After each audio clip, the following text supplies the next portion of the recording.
South, this dynamic team is led by a man who seems to have no personality at all. Somber Chuck Noll took over a team in 1969, which had not won a division title in 40 years, and led them to 3 Super Bowl victories. Yet he remains a faceless enigma to all but his closest associates. When Chuck Noll first came to Pittsburgh back in '69, he told Joe Gordon, the director of publicity for the Steelers, told him straight off the bat, look, let me make one thing clear. I'm not interested in becoming a personality. I'm interested in building a football team and winning football games. And that has been the case throughout. Here is a guy who does not do commercials, and I think that's a major reason why he's not known to the nation and why he's often referred to as Chuck Knox. Also, he says that the players have a short career, so let them have the commercials and make the money. And there's no question, by taking that stance, he's passed up hundreds of thousands of dollars.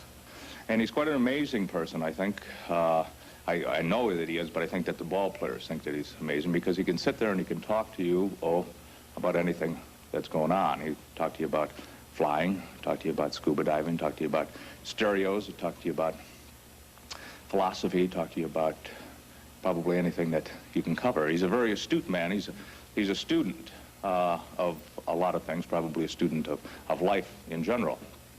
He's a very emotional man. Most people don't see that because he can control it very quickly, and by the time that the cameras pan the sideline, he's under control, and so the viewing audience really doesn't see it. In 1974, Oakland and Miami were in a playoff game, which Oakland won, and there was a lot of talk from Johnny Madden and various people that the Super Bowl would be anticlimactic because of this great game that was played between Miami and Oakland. And we'd just beaten Buffalo, and we were getting ready to go out to Oakland, and Chuck came in and says, those guys think they played in the Super Bowl. And Chuck's mouth is only about that wide when he's serious, and it's turned down at both corners, and his eyes are just slits, you know. And he says, those guys that think they played the Super Bowl, we're going to show them on Sunday they haven't played in the Super Bowl. Joe Green jumped up and yelled, and the fire went through that team. And from that point on, the Pittsburgh Steelers, I think, became the team of the decade.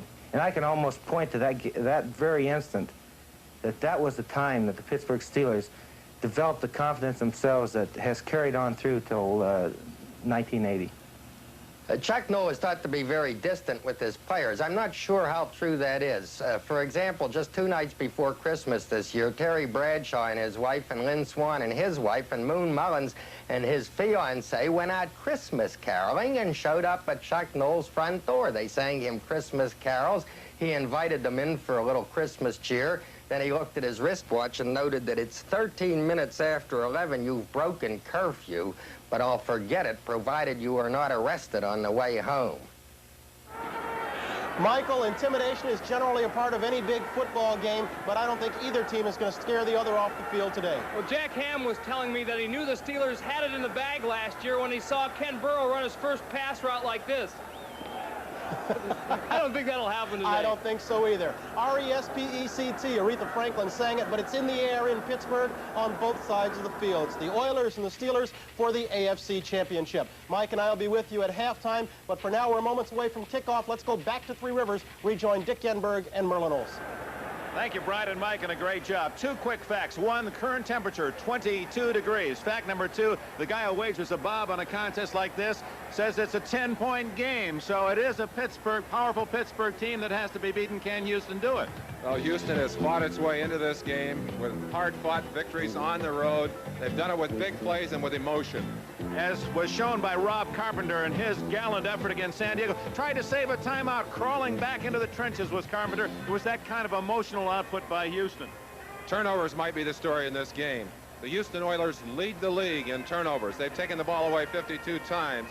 And certainly one of the most exciting, 50 times, and one of the most exciting things for us was watching Vernon Perry work last week against the San Diego Chargers. Well, the peripatetic Perry had 4 interceptions. He blocked a field goal, ran with that. He seemed to be all over San Diego Stadium. Some say that he was even selling popcorn when his own offense was on the field. That's the kind of plays you need, especially when you are an underdog. And with a slick ball, and believe me, it's going to be slick and hard to hang on to today. Those turnovers might be critical. As we said, Houston leads with 50 takeaways. Pittsburgh has given the ball away 52 times. That's #1 in giveaways in the NFL. Merlin, they're talking about Pittsburgh being the team of the 1970s, and one of the reasons they play so well at home, and also when they get into bad weather, Terry Bradshaw seems to play his very best. Bradshaw is at his best at home, in the playoffs, and in cold weather. I think he's the best bad weather quarterback in all of football, and he has some great tools to work with. Here's John Stallworth against Miami. Not only can he catch the ball, knows how to run it into the end zone. But these are the money games, the ones that lead to the big payoff, the Super Bowl. And you talk about the money back. Number 32, Franco Harris, 15 playoff games. Harris has led all rushers 12 times. And if I had to choose one back to run on a slick field, and we've got some icy spots on this field, he's right there, number 32, Franco Harris, an upright style, has both feet on the ground. He's incredible on a slick day. So you feel there's no question Harris versus Campbell. Harris's style is built for this day. We're going to have to keep an eye on Campbell right from the beginning to see if he can run on this field. And defensively, you talk about the Steelers, they're Count Dracula and cleats, number 58, Jack Lambert. He's always looked that way to me, and I'm sure to offensive players across the league. But he is the heart and soul of this defensive team. He's an incredible player, and he'll be doing his job out there today. So it's powerful Pittsburgh against surprising Houston. The winner goes to the ball in Pasadena. Well, almost a Cinderella story if Houston can pull it out today. They've taken it against long odds. It's going to be exciting to see if they can make this one. And a sellout crowd of over 50,000 in Three Rivers Stadium will be rooting for their beloved Pittsburgh Steelers. We're just moments away from this AFC championship game, and we'll be right back. All the way to the Super Bowl. NBC Sports presents the best of the National Football League, the American Football Conference Championship game. Today from Three Rivers Stadium, it's the Houston Oilers and the Pittsburgh Steelers. Today's game is brought to you by Dodge. Test drive the new 1980 Dodge car. It's engineered with room, styling, ride, and handling. By Budweiser. For all you do, this Bud's for you. By Allstate Insurance Companies. You're in good hands with Allstate. And by Avis, featuring new 7-day and weekend Super Saver rates. Avis tries harder and succeeds.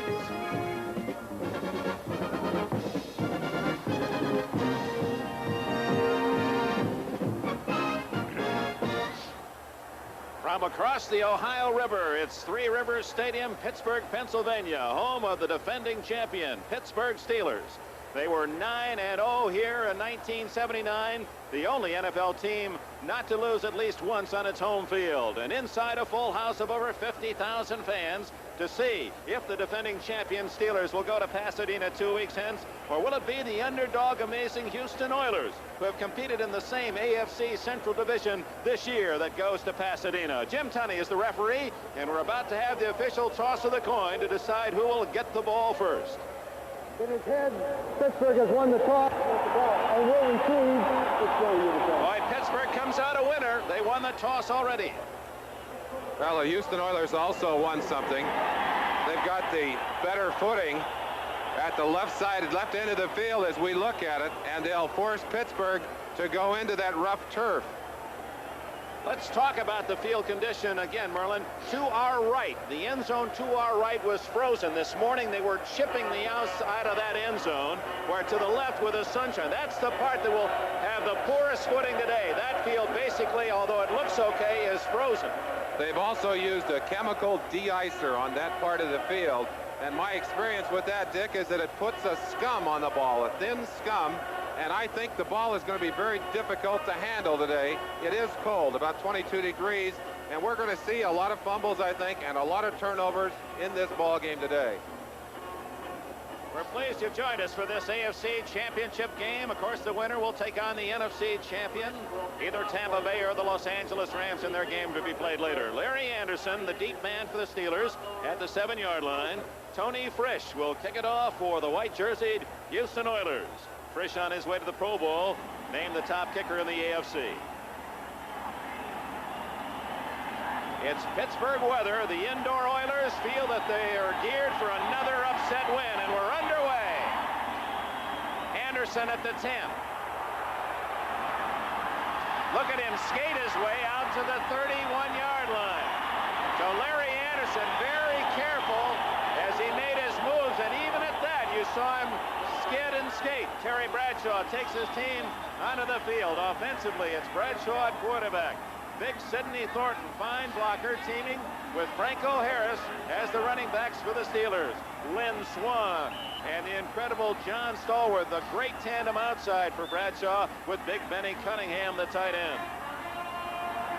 First down, Anderson actually through that crowd got all the way to the 34-yard line on his return. And it's Rocky Blyer in there instead of Sidney Thornton. Franco Harris up the middle. 5 yards for Harris. Andy Doris, 69, with Art Stringer, 53 on the tackle. Dick, we don't get a chance to see the faces of these offensive linemen. Ted Peterson is in there for John Cove. Sam Davis, the captain.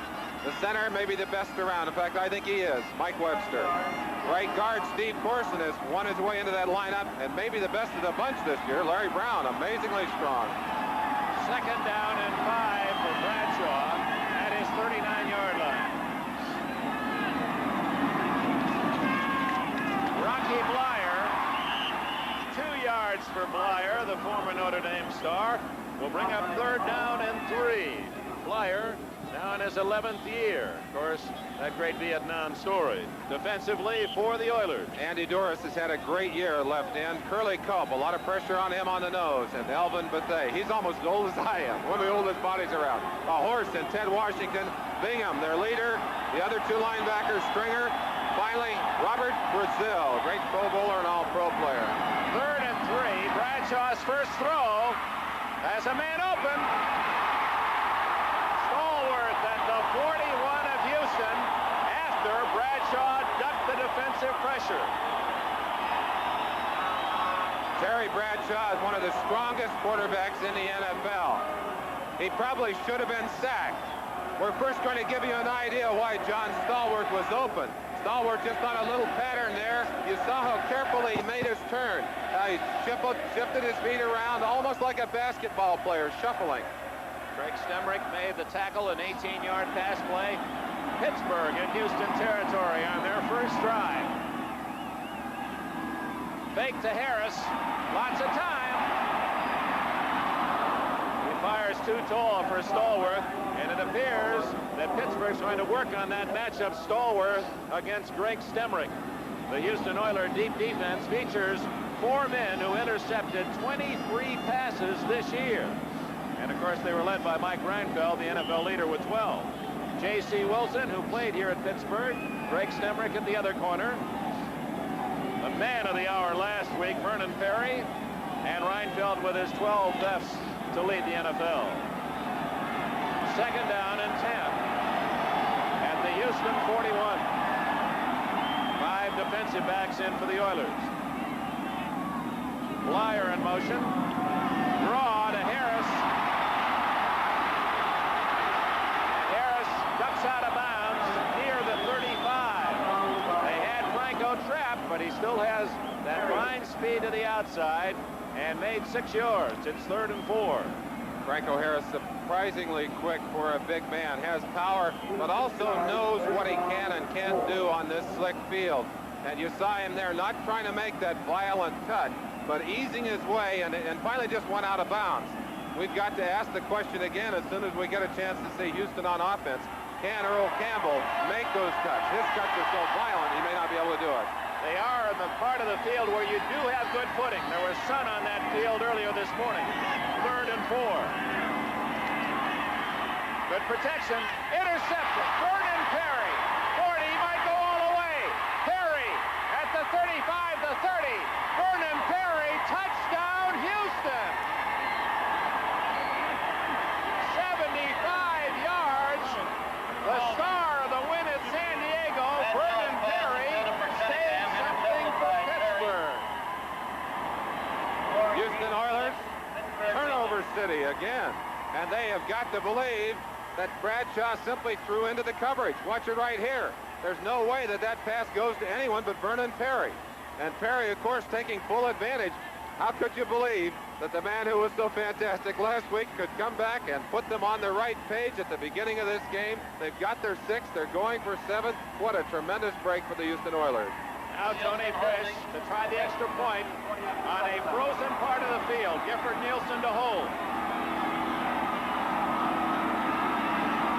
It's good.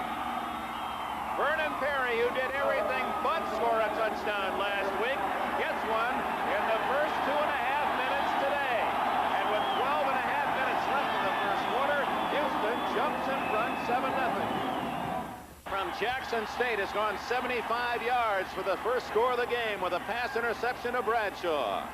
I asked Vernon Perry in the locker room before the game, I said, have you got another big game in you? He said, I got 2. Well, he started this one off right, didn't he, Dick? He certainly did, and Perry has Houston on the board with 12.5 minutes remaining in the first quarter. Frisch to kick it off. Larry Anderson deep for Pittsburgh.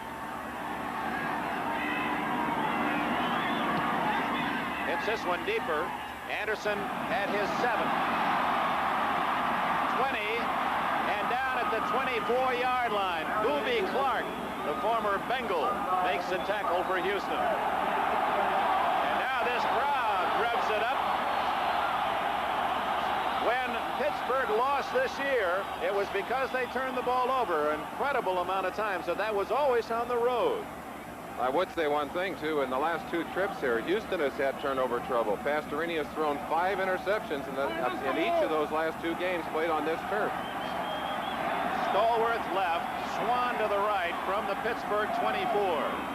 Blyer and Harris split behind Bradshaw. Blyer to the 29-yard line, a gain of 5. Drake Bingham and Robert Brazil made the tackle. That interception return, the longest in championship history, and Vernon Perry has rewritten the record books for the defensive backs. It's just 2 short weekends. He's had a big eraser out. A man cut by the Bears 3 years ago went to the Canadian Football League, and this is first year in the NFL. Had 3 interceptions all year and has had 5 in 2 playoff games. Harris, first down at the 35 goes Franco. Harris, you saw his statistics earlier as the number 4 rusher all time. That does not include 1,186. That does include 1,186 yards rushing this year. But look at that upright style and watch the cutting ability of Franco Harris. He has such good vision and such amazing ability at cutting back against the grain. And I think with emotional pursuit, that's been one of his edges in playoff games. First down at the 35. Rocky Blyer down at the 38-yard line. Vernon Perry, along with his interceptions, Vernon Perry also leads Houston in tackles in these playoff games. He's everywhere. He certainly has played some great ball, and we're going to get a chance to see him in action. You see right there at the bottom of your picture, number 32 coming in and actually tried to take the head off of Rocky Blyer. Let's see how he got there. Quick read. You see him started back on the pass. Reach run. He's got a force inside out. Gets away from the blocker. Gets a good chunk of the tackle right there. Second down and 7. Carter Hartwig, 5th defensive back, is in. And so is Jesse Baker, number 75 at defensive end. Blyer. Good blocks. And Blyer has a first down at the 47 of Pittsburgh. Art Stringer made the tackle. Interesting call by Bradshaw. Well, I think everyone in the park, including the Houston Oilers, expected Franco to have that ball, but it goes to Rocky Blyer, and Blyer knows exactly where he's headed. He almost sniffed that extra yard. We have an injured Oiler, number 33, J.C. Wilson. One of the things that's happened for Terry Bradshaw all year, when he has started badly in a game, he's had a hard time pulling himself out. He looks a little tentative in the early going here, and certainly that interception has to have bothered him. He stayed on the ground, which was his game plan originally. He wanted to establish the running game. Let's see if he can get his confidence back and get rolling. Wilson out, number 33, appears to not be seriously injured. Carter Hartwig, 36, playing that left corner. Let's see if Bradshaw goes after him.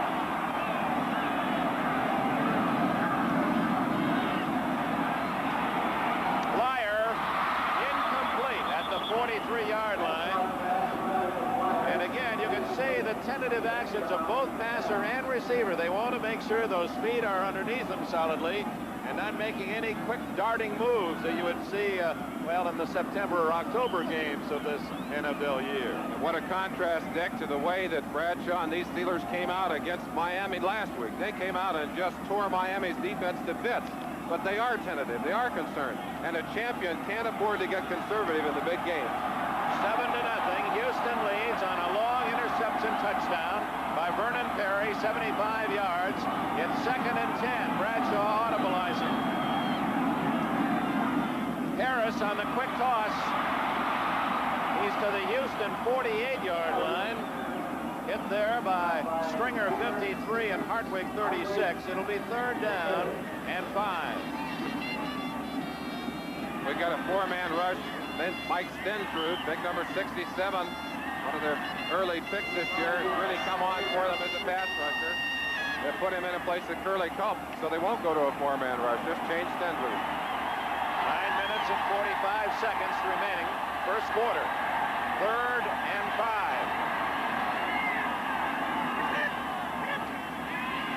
Bradshaw.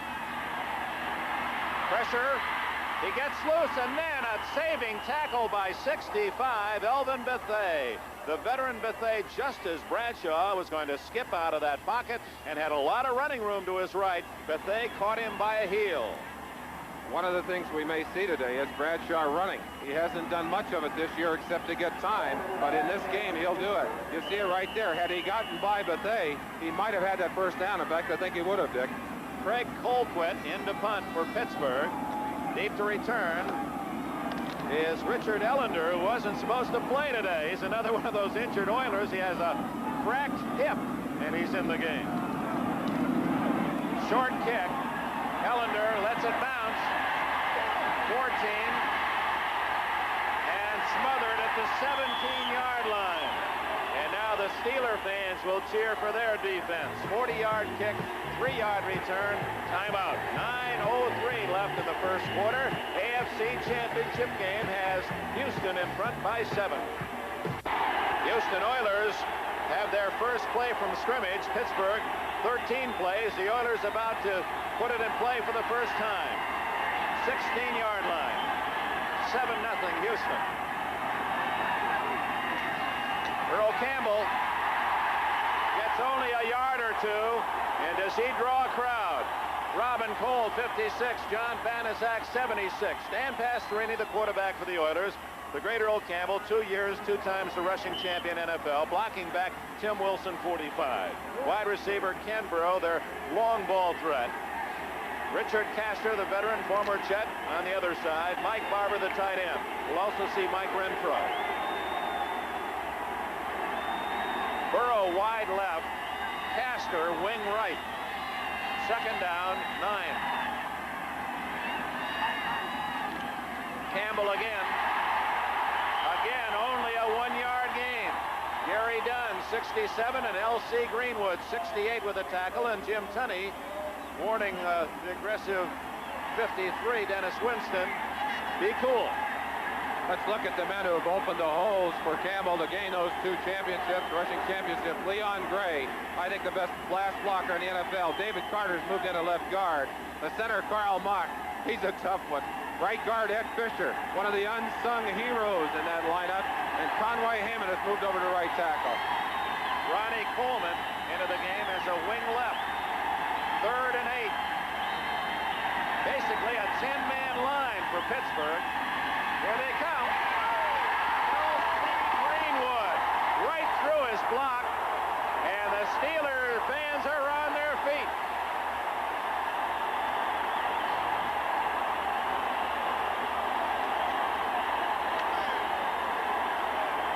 Number 68, L.C. Greenwood, is the premier pass rusher of this team. He just blew by number 70, Conway Hayman, and smothered Dan Pastorini. Pastorini just does not have enough mobility to get out of the way. Cliff Parsley into punt. He's in his own end zone with Theo Bell out at midfield for Pittsburgh. Parsley has done a great job punting in the playoffs.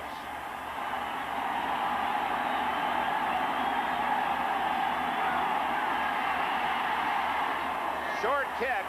Bell at the 40-yard line, tackled immediately.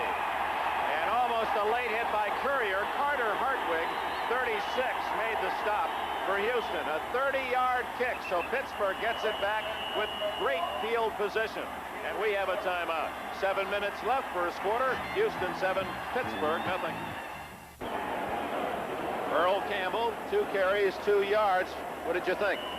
Well, I didn't think he had any trouble with his footing, but it's kind of hard to run when you got about 8 or 9 Steelers draped around your neck. Pittsburgh on the short punt puts it in play at the Houston 40-yard line. A complete Pittsburgh team, and Bradshaw to the air. Complete. Lynn Swann at the 26. J.C. Wilson back in the game, the Houston defender. Got to believe that maybe Bradshaw's pulling a little of that fire out of his defensive team, and right here attacks that pass, gets it to Swann, who for years has been his favorite receiver. Let's see how Swann gets open. Utilizes a quick turn, and you see the slip right there? The slip by J.C. Wilson made it possible for him to be open. First down, Pittsburgh's deepest penetration at the Houston 26. They trail 7-0. 6:22 left, first quarter. Rocky Blyer, flag down. Blyer bulling his way all the way to the 14, but I believe the penalty will go against Pittsburgh for procedure. Well, yes. That's a big, big penalty. They are already in good field position. That would have given him a first down inside the 15, Dick. But it's a motion penalty against the Steelers, and that'll take it back to about the 31-yard line.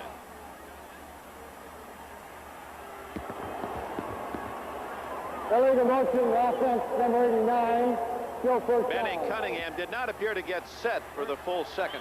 Well, he jumped, and that's allowable if he can get back and get set for a full second before the snap. The men on the end of the line can move. Inside, if you lift your hand that way, the penalty is automatic. Swann to the right, as he always will be, and Stallworth to the left. First and 15 from the 30.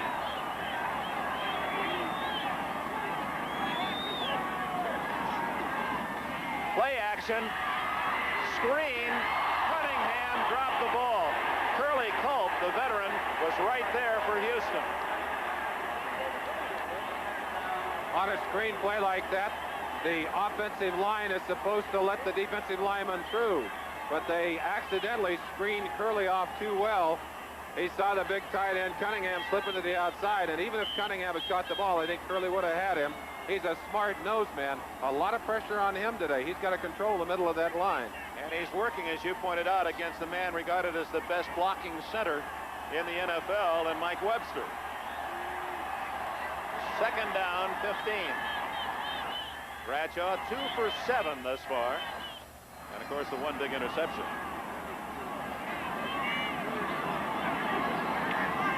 Harris.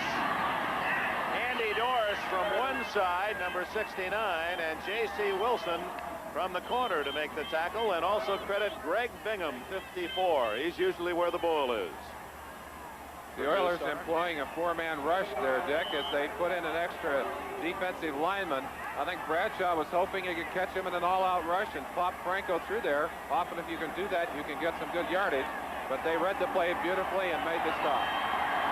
Third and 14.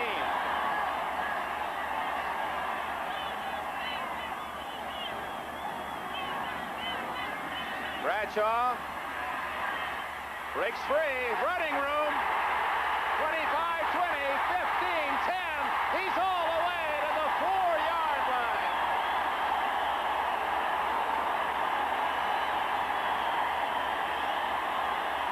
"25 yards for the scrambling Bradshaw." One of the things you have to say about Terry Bradshaw is he can take what appears to be a loss and turn it into a big play. He does it right here with his running ability, and as we said, he has not run much this year, but in a big game like this, he will run. He'll go for every extra yard. You saw it right there. He dives out of bounds. They're down inside the 5-yard line. First and goal. With apologies to our speller, but not to our artist, you'll see some of those caricatures today. First and goal at the 4. Harris a yard. Didn't appear that Harris really got off to a good start at all. And we saw that play in the Rose Bowl, often using that tight end in motion and sending him into the hole. Here comes Sidney Thornton, number 38. Big, powerful young fullback from northwestern Louisiana. Second leading rusher for the Steelers this year with 585 yards and 6 touchdowns. One of the things that Sidney Thornton brings to that lineup is some speed, and they do use him frequently outside. Maybe they're thinking of taking this play outside. Second and goal at the 3. Pittsburgh trying to tie it up. Thornton. And an excellent play by you-know-who. It was Stringer and also Vernon Perry in on the stop. But Stringer the first hit from Ball State, one of the inside linebackers. They're trying to get Sidney Thornton off tackle and outside, but they get the great force inside by Bingham. And Art Stringer, number 53, actually the man who got on his ankles, and then the clincher by number 32, Vernon Perry. Third and goal, a loss of a yard on that last play. Third and goal at the 4. Swan and Stallworth both wide left.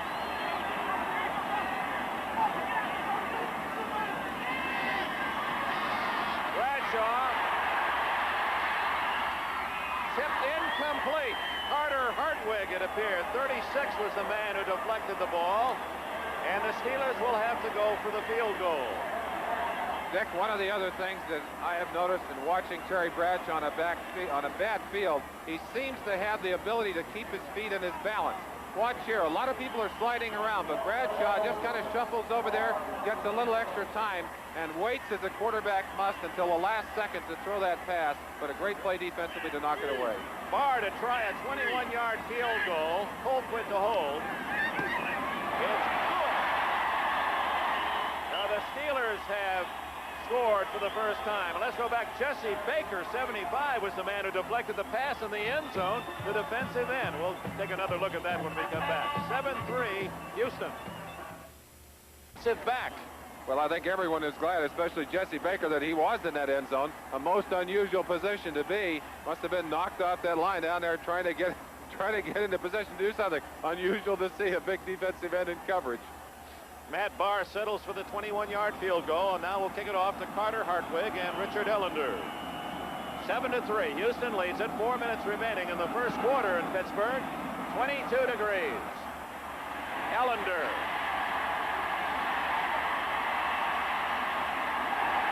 Down at the 18. Ellender has good speed, but he didn't seem to get it going, and he had some blocks downfield. I don't know whether that was the field or the fact that Ellender's playing with an injured hip. The defense for the Steelers. The defensive lineman, the forward portion of the steel curtain, LC, you saw him on the sack earlier. Mean Joe Green, the building block of this defense. Gary Dunn. And on the outside, Big John Banaszak. Dennis Winston, Gert Winston. Lambert, and of course on the outside, on the other side, Robin Cole back in the lineup. Jack Ham out for the playoffs with that ankle injury. First down at the 18 for the Oilers. Campbell. Robin Cole drops Campbell for a loss at the 16. Thus far, Campbell, 3 carries, has no yardage. Very, very aggressive defense. Number 56, Robin Cole, just coming across and tearing Campbell down. Campbell really has had no chance at all to use his cutting ability. They've been on him before he can get any kind of momentum, and he'd love to get those big backs running toward the sideline when they don't crunch it. Pastorini has not thrown the ball yet. Deep in his own end at the 15. Here's his first pass. Screen to Wilson. He's got blockers. 20, 25, 30, 35. 50, and he's all the way to the 45-yard line of Pittsburgh. A screen pass to Tim Wilson, and here come the Oilers. Rather amazing. If you'd ask who the main man in this offense is going to be, everyone, of course, will say Earl Campbell. But it's Earl's blocking mate, number 45, Tim Wilson, that makes their first big offensive play.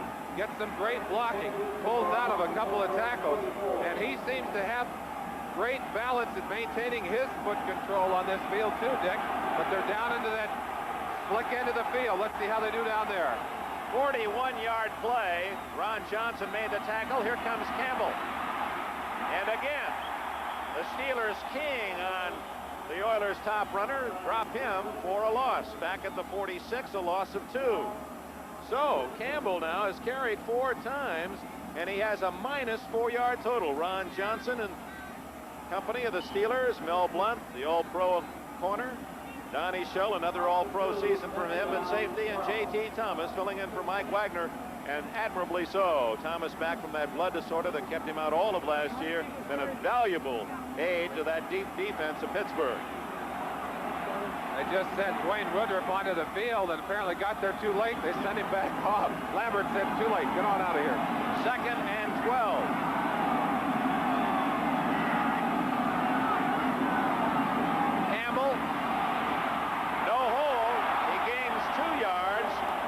Up 3rd and 10. Joe Green had his body right in that hole. Well, and one of the questions we ask at the top of the show is starting to be answered here, either because of the great defense or on that play, it just looked like Campbell couldn't get those cleats down to where he could afford to push off. Watch it for yourselves.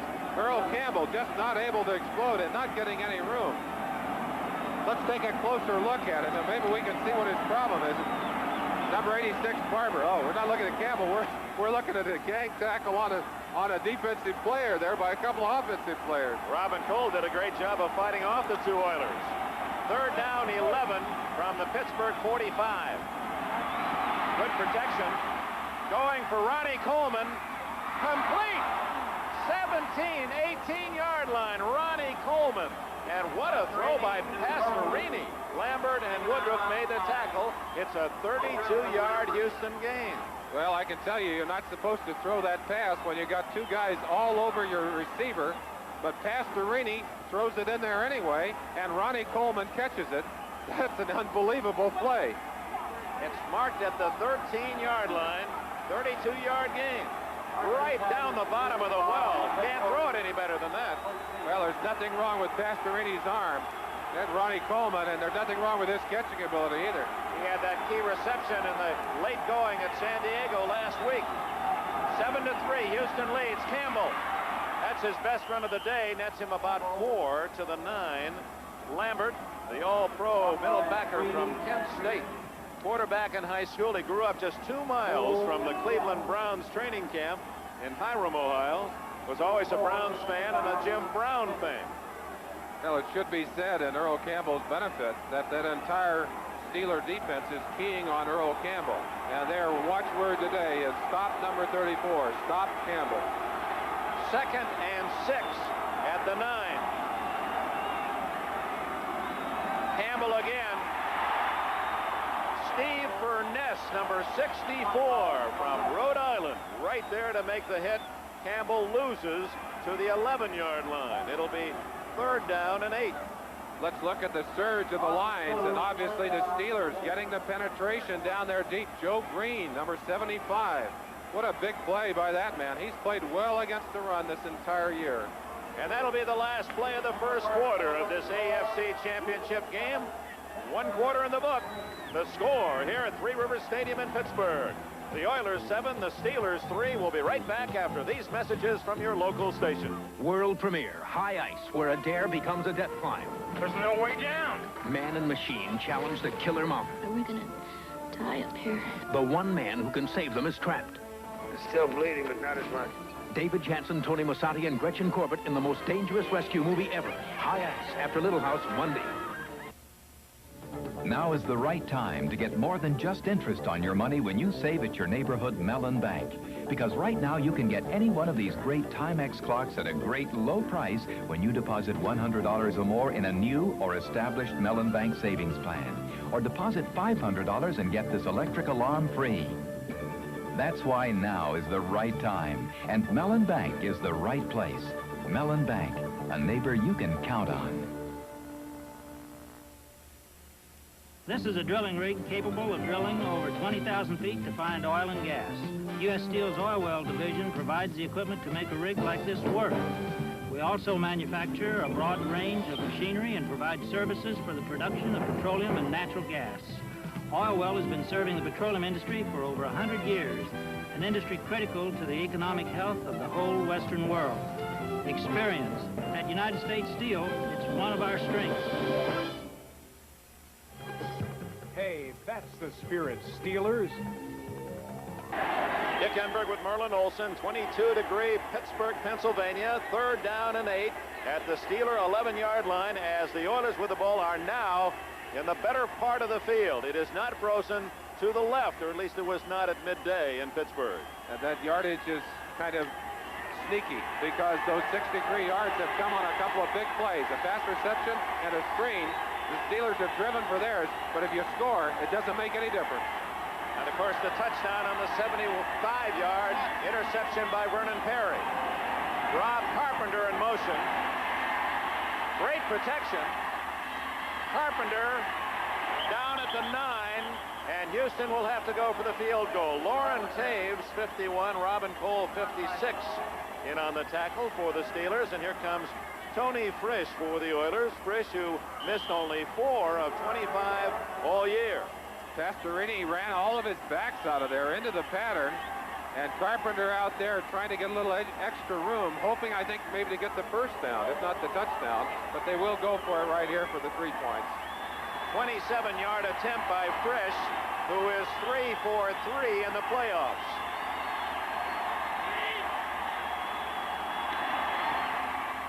Right down the middle for the veteran from Vienna, Austria, and we have a timeout in Pittsburgh. Almost a full 14 minutes left in the first half. Houston builds its lead back to 7.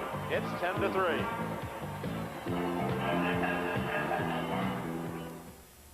Our new house is costing plenty, so Ted's painting it himself to save money. Watch it. Oh, well, we gotta save every way we can. You can save 15% on Allstate homeowners insurance. 15%? It's Allstate's biggest new house discount ever. Your house is brand new, so you'll save 15% the very first year. Boy, that'll buy a lot of paint. Maybe some paint remover, too. You're in good hands with Allstate. And that's a promise from us, the good hands people. Weekends were made for Michelob. It's for real. Well, that calls for something special. Michelob all around. Make your own weekend a little more special with a smooth and mellow taste of Michelob. Michelob? What's the occasion? I've met the woman. Again? Weekends were made for Michelob. Yeah. Sports World is back and better than ever as basketball's Clown Prince, Meadowlark Lemon, returns with a new team and some old friends. Joining Meadowlark will be Wilt the Stilt Chamberlain and Marcus Haynes. That's Meadowlark and the Bucketeers next Sunday on Sports World. Now, the Oilers went 72 yards to get Frisch in position for that 27-yard field goal, and now he'll kick it off to Larry Anderson, standing at the 8 for the Steelers. Just underway in the second quarter, 10-3, Houston leads it. Anderson at the 14, the 20, 25, 30, and to the 33-yard line as he slipped through an attempted tackle by Jeff Groth and finally stopped by Booby Clark. Now, both quarterbacks seem to be getting a lot of time to throw, Merlin. Well, again, I think that's the footing factor, Dick. The defensive linemen have to initiate the action on a pass rush. And when you try and explode off that line of scrimmage and you can't keep your feet underneath you, you simply can't make those quick moves to get on that quarterback. I think it might mean that Bradshaw and Pastorini will go more to the pass than to the run. Bradshaw has Swan right, Stallworth left, and he is back to throw. And he completes it to Swan. First down at the 50. Swan's second catch. Art Springer made the tackle, number 53. Bradshaw threaded that through some Houston Oiler arms. And again, the thing that happens in the secondary, when that pass receiver knows where he's going to make his cut, and he can take that easy shuffling cut. Let's watch Swan here. Watch the shuffling cut. See the little tiny steps there? And the defender cannot make that instant reaction. He's a puncher, a counter puncher. He can't get back up there because he can't explode off those feet. Plus, if he does fall down, it's a touchdown instead of a 17-yard gain. Bradshaw will throw again. Incomplete. Intended for John Stallworth. Bradshaw, pretty good pressure on him that time. This telecast presented by authority of the National Football League. It's intended for the private use of our audience. Any rebroadcast or other use of this telecast without the express written consent of the Pittsburgh Steelers and the National Football League is prohibited. Focal point of Chuck Noll, now 48 years old. His birthday yesterday. 11th season with the Steelers. As he started the decade of the 70s, he had just come off a 1-13 season and told his team, "We're going to the Super Bowl eventually, Ben," and they had to choke through some smiles in that Steeler locker room. But he certainly has led them there, and now the only team with 3 Super Bowl wins. An audible by Bradshaw. He's down to 3 seconds on the clock and dumps it off to Harris. Good, solid tackle by Vernon Perry. Oh, he is quite a defender. A gain of 6, 3rd and 4. Bradshaw doesn't want to get into those long yardage situations. He doesn't want to allow them to put that extra 2 or single defensive back in there. And I think he saw right there what he thought would be an opportunity to get a quick drop to Franco and let him run a little bit. But the man of the hour, number 32, Vernon Perry.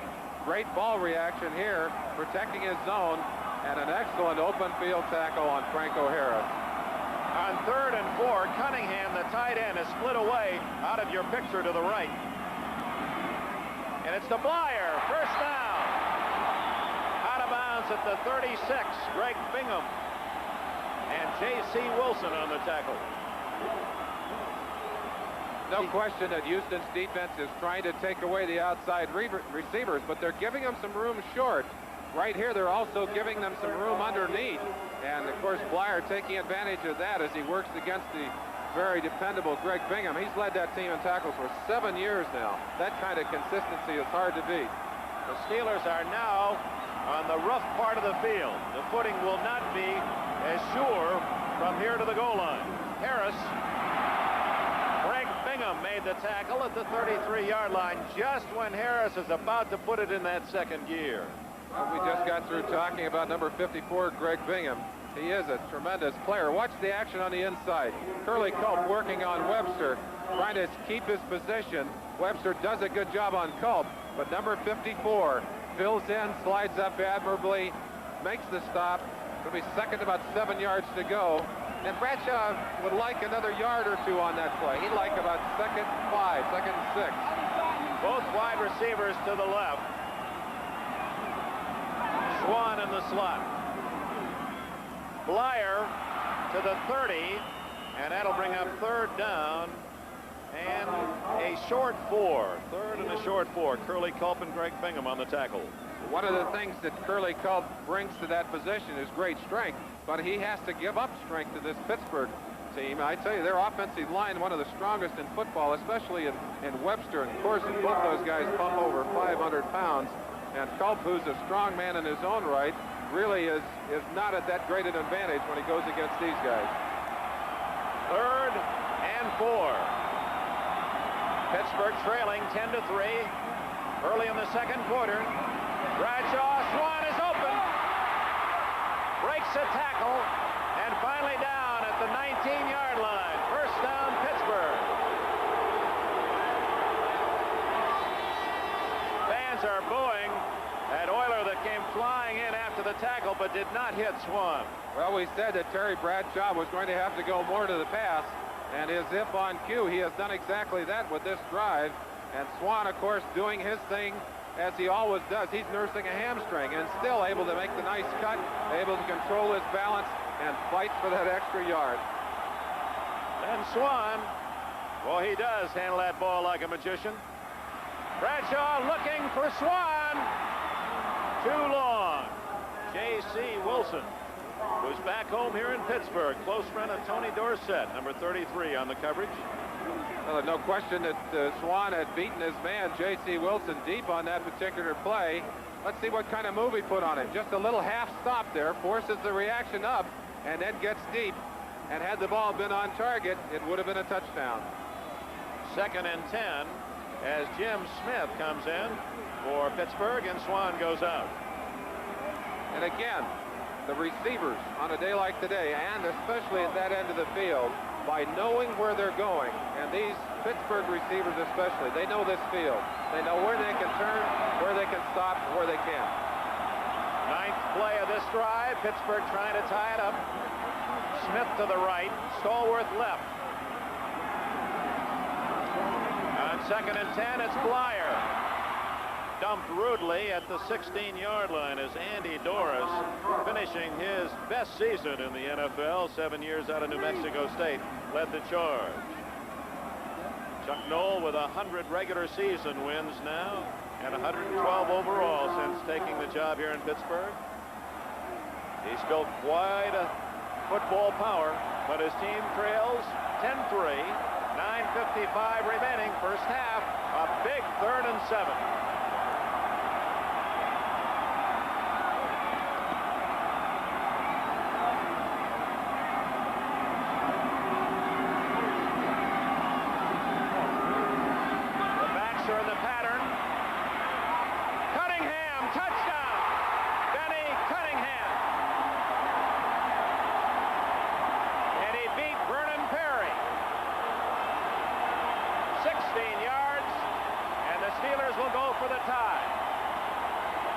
The Houston Oilers doubling both outside receivers, trying to take them away from Bradshaw, and Bradshaw responding by going to the man who is single covered. Single covered by number 32, Vernon Perry, and the big play this time is not Perry's. It belongs to Cunningham, number 89. Cunningham at 6'5" and 247. Here's the try by Barr. It's good. With 9.5 minutes left in the first half, we have a new game. The Oilers and the Steelers with 10 apiece, Merlin.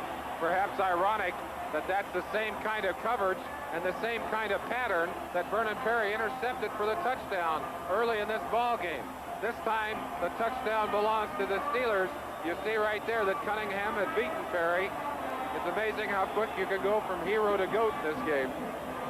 Cunningham, good position, had time to turn, and Bradshaw, knowing he had that tall receiver out there, laid it up high, let him go get it. Well, and again, that end of the field is treacherous, and it's going to be especially treacherous for people who are not used to it and who have not played on this kind of turf. Actually, it looked like Perry was shielded by number 33, J.C. Wilson, his own man. We have to give him a break on that. We didn't see that in the early going. Good replay. Carter Hartwig, 36, and Richard Ellender, 85, are deep for the Oilers as Matt Barr will kick it off.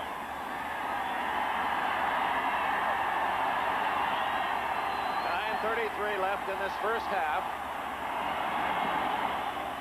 High but short. Hartwig at the 16, 20, and down at the 28-yard line. Wrestled down by Larry Anderson. Say, next Sunday, we've got a great lineup on NBC. We'll start the day with college basketball. 8th-ranked Purdue takes on 9th-rated Syracuse in a national telecast. Then at 3 on the season premiere of NBC Sports World, basketball of a different kind. The magic and hilarity of Meadowlark Lemon, Wilt Chamberlain, the Buccaneers. Basketball wizardry at its very best. Then at 4:30, the excitement of the PGA Tour. Great golfers, great entertainers, the Bob Hope Desert Classic. That's all next Sunday on NBC. Pastorini sends Castor in motion. Dumps it out to Tim Wilson. Breaks one tackle, but is down at the 29. Little, if any, gain. Dennis Winston and Ron Johnson collaborated on the stop. Neither team has really been able to establish a solid running game. Pittsburgh perhaps a slight advantage in that regard. Both teams have done their better work offensively through the year. Well, it's interesting to look back on the previous games between these two teams. The games that Pittsburgh has lost to Houston have been games that have been dominated by a Houston running game. 2nd and 10.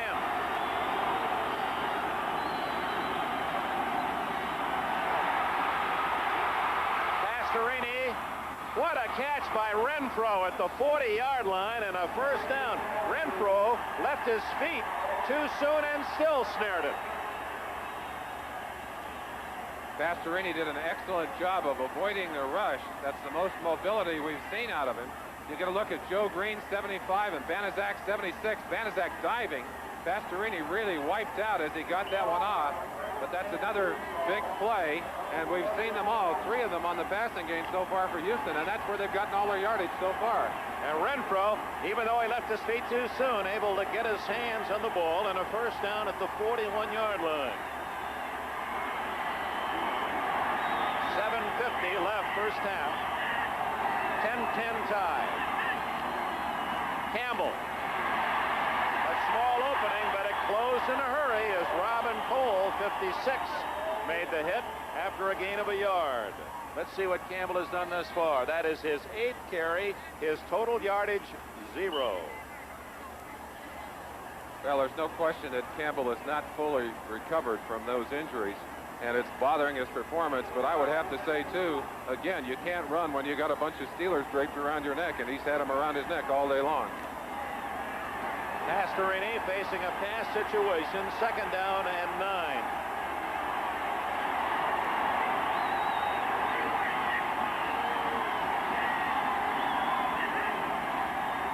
Campbell.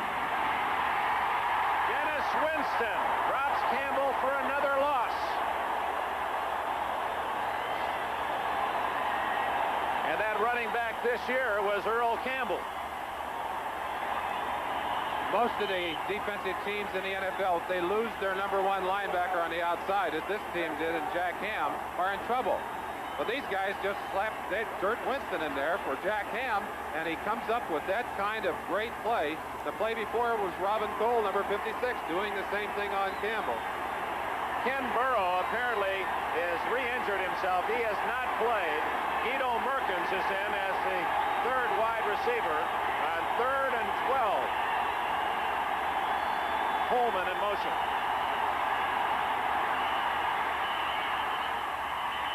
And it's Merkins with a catch and a first down, or is it? It's at the 49-yard line. It's going to be very close to a first down.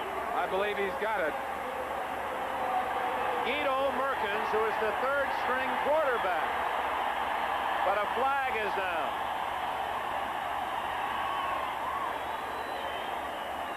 Apparently, Pastorini didn't get the ball off in the 32nd time.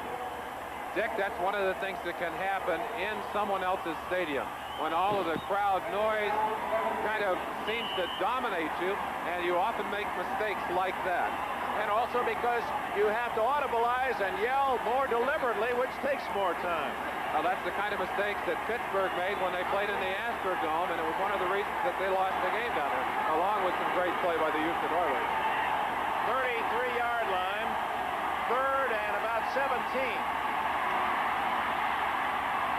Down the middle to Renfro. He fumbles. That's Mel Blount.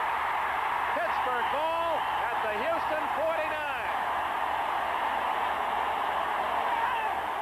Now the Steeler fans go crazy as Blount gets the fumble recovery. But one thing for certain, you'll never see Pastorini ever throw the ball better than he has thus far. He has been perfect. The Steelers have the ball. We have timeout. 6 minutes left in the first half. That is incredible. You're putting me on. Our hidden camera is catching reactions to the sticker price of the new Dodge Aspen, which includes 6-passenger room, automatic transmission, power steering, white walls, and more. The features that this one has for under $5,000, I think is amazing. That's a fantastic price. And I thought you were going to surprise me and say, well, it's under 7, under 5. Aspen, the only 6-passenger car in America for under $5,000. Test drive total performance from Dodge. Brother Dominic, I need... Never there when you need him. The Xerox 9400 is one of the fastest duplicators in the world. It's also one of the easiest to operate. Push a few buttons and it can automatically feed and cycle originals, collate, and copy on both sides of a piece of paper. It's so easy to use, even the boss can use it. Father, you did all this by yourself? Yes, Brother Dominic. It's a miracle. America, you're going to want to hear what this man has to say. Carl Malden is back in a powerful new role. Skag, a special 3-hour premiere tonight on The Big Event. First turnover for the Pittsburgh Steelers as Renfro had the first down, tackled, lost the ball. Mel Blount recovered. It's a first down at the Houston 49 for the Steelers in a 10-10 tie. Cunningham, tight end, splits away. Both wide receivers, Swan and Stallworth, to the left. Franco gets 4 yards down to the 45. Going back to Dan Pastorini, he is 6 for 6, and he had another completion called back on a penalty. And we also talked about not only the fact that there were going to be turnovers, but the ball was going to be hard to hang on to. You see it right here. Renfro has a good grip on the ball, but he was caught changing hands with it. You saw him. He knew he was going to get hit, wanted to change hands, and it cost him the football. See right here, changing hands, shifting it over, and he got hit by Donnie Shell, number 31, right in the middle of the changeover. Now Shell forced the fumble. Blount recovered. 2nd and 6 at the 45.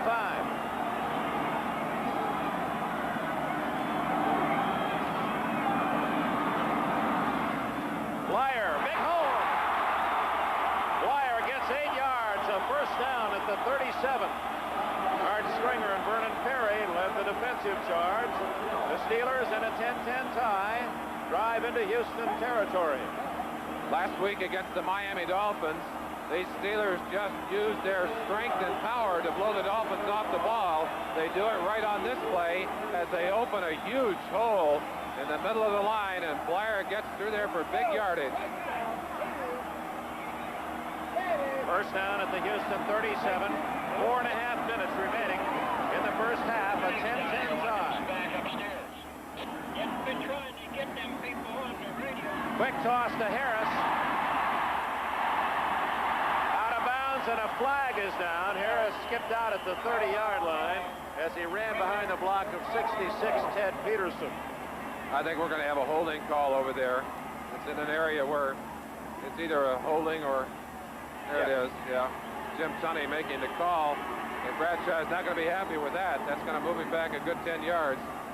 Big 10 yards too. Again, they're down on the slick part of that field. That was a tremendous explosive charge by the Pittsburgh offensive line on that first down run by Rocky Blyer. They went right in behind him. 89 during the run, 10 yards to a first down. Kenny Cunningham guilty of the foul.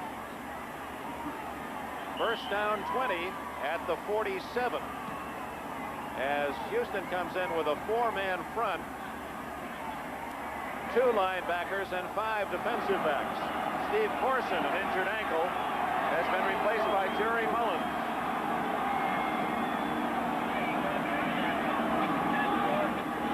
Bradshaw going long for Swan. Incomplete. But what a beautiful moment to watch as the graceful Swan made one of his patented time leaps and almost pulled in 6. Swan was a picture of concentration as he waited for that ball and timed his jump. Bradshaw has the ball slightly off target. Swan adjusted beautifully, and right there, I think he makes the catch if he doesn't get hit on cue by number 33, J.C. Wilson. Wilson is out of the picture. He's beaten altogether. Watch him come back in and hit Swan right at the last critical second, and Swan knew it. He said, I could have had that if you hadn't bumped me. He would have, too, right there. Another beautiful shot of it. Tremendous concentration on the ball. The way Swan hangs in the air, he is really an athletic marvel. Swan unhappy that he didn't come up with a touchdown, but that man made a fine defensive play. J.C. Wilson hits 2nd and 20 at the 47. That's a big recovery. He was out of position. Screen to Harris. 45, 40. He's all the way to the 32-yard line. A gain of about 15 yards. Sam Davis, the offensive captain, the guard, number 57, threw a key block. The same kind of play we saw Houston run for big yardage earlier in the game. Again, the play acting by the quarterback to pull the defensive line in. Brazil had a chance at it, expected Franco to cut back. Franco just outsmarted him, stayed to the outside, and with the bad footing, Brazil was beaten. Franco was down there for a big gain, but they do have a critical 3rd down here, and I don't think they're yet in field goal range for Van Park. 3rd and 5 for Bradshaw. 10-10 tie. Clock down to 3:25 left in this half. Harris. First down at the 21. A patented Harris run, picking his way through the middle of that Houston defense. Well, these Pittsburgh Steelers, they'll trap you when you get off the bus and you come into this town. And they run that inside trap better than any team in football. Right here, number 72, Mullins, gets the trap, makes it possible for Franco to cut back into the open territory. And as we said earlier, he's the finest cutback runner in football. Great job by Webster on Culp, keeping him off the backside. But look at that cutting ability by Franco Harris. On first down, Bradshaw. Into the end zone, Stallworth. John Stallworth. And Pittsburgh takes the lead for the first time.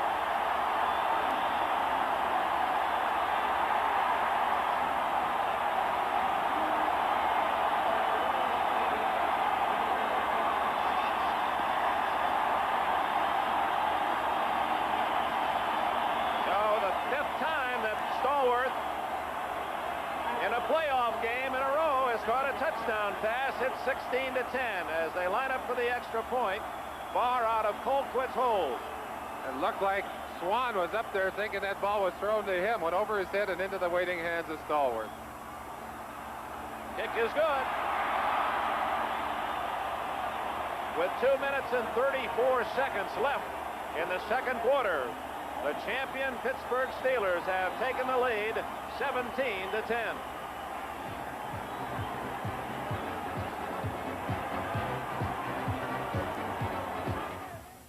Stanley makes saws to cut any job down to size. Cross-cut saws to cut across the grain. Rip saws to cut along the grain.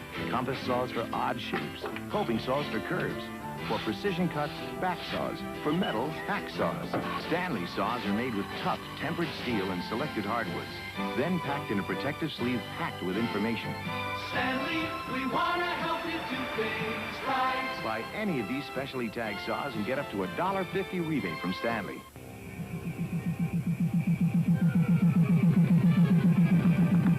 I think we got company, Wilbur. Yeah?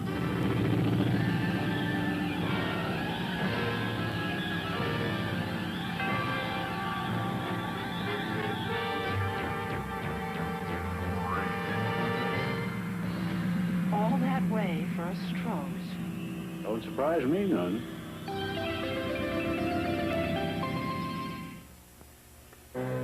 It's Brian Gumblin, New York, as the Oilers near the end of the first half trailing 17-10. They're still better off than they were a year ago. A year ago, they were losing 14-3 when Ronnie Coleman fumbled this ball. It set up a touchdown pass of Bradshaw to Swan, made it 21-3. The Steelers went on to a 31-3 halftime lead. Let's go back to Pittsburgh. Okay, Bryant, 17 points scored by the Steelers in the last minute of the first half last year, and the Oilers want to protect against that now, and we're in about the same situation. 2:34 left in the half. The Oilers trail 17-10 as Barr kicks it off. Good kick. Ellender at the 10. And he's down at the 29-yard line. Zach Valentine, 54, rookie linebacker, made the stop. It's been a game so far of big plays, and this is the kind of patented throw and catch that Pittsburgh has had from Bradshaw and Stallworth throughout this year. Looked like maybe it wasn't going to be that kind of day, but it has exploded in that way for them. Watch Stallworth coming on his own into the end zone. Again, total concentration on that football, thinking of nothing else but catching it. They have the touchdown. I was interested, too, in watching Bradshaw, who was looking left all the time, and at the last moment almost stepped left and threw right for the score. Pastorini, a perfect 6-for-6 passing. Gives it to Campbell. Campbell is hit at the 30-yard line. Dwight White, number 78, the veteran defensive end, made the tackle. The Houston Oilers have changed their offensive philosophy. They've gone to two tight ends and Campbell a single back in the backfield. They'd like to get Campbell off the corners and isolated on the defensive backs, but he was unable to get rolling that time. Only a short gain puts them in a long yardage situation on second down. And we have the official 2-minute warning here at Three Rivers Stadium in Pittsburgh, where the score reads Pittsburgh 17, the Oilers 10.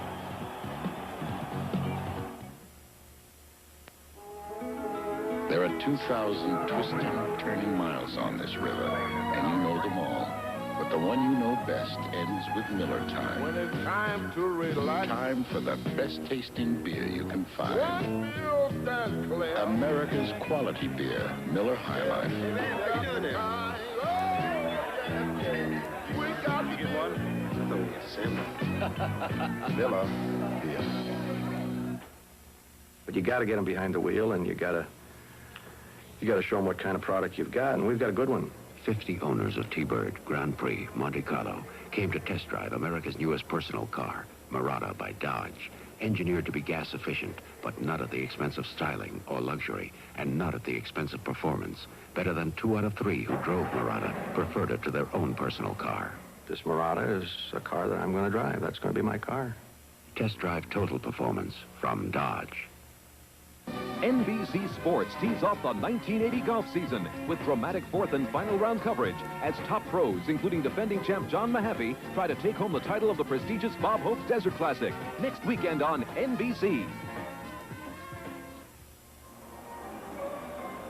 Number 77, Steve Corson, leaving the field with an injury. Corson replaced by the veteran Jerry Mullins, and Mullins on almost the first play through a great trap block that helped set up that drive to the leading touchdown by the Steelers. They're in front 17-10. Boy, the rushing totals are significant. Campbell unable to gain, and it's 2nd and 9 with 2 minutes left at the 30. Blitz. And the Oilers, fortunate that ball fell in an empty patch of Three Rivers carpet. That's a double safety blitz. Number 24, J.T. Thomas, and number 31, Donnie Shell, both blitzing to the outside.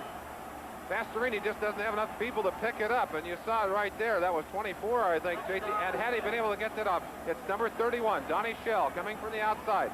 Watch Shell right here. Hits Pastorini's arm just as he starts to deliver the ball. Right there. Had Pastorini thrown a fraction of a second sooner, he had Mike Barber open, it would have been a first down. Wide open. 3rd and 9, and again the Steelers have an 11-man front. Now they back off.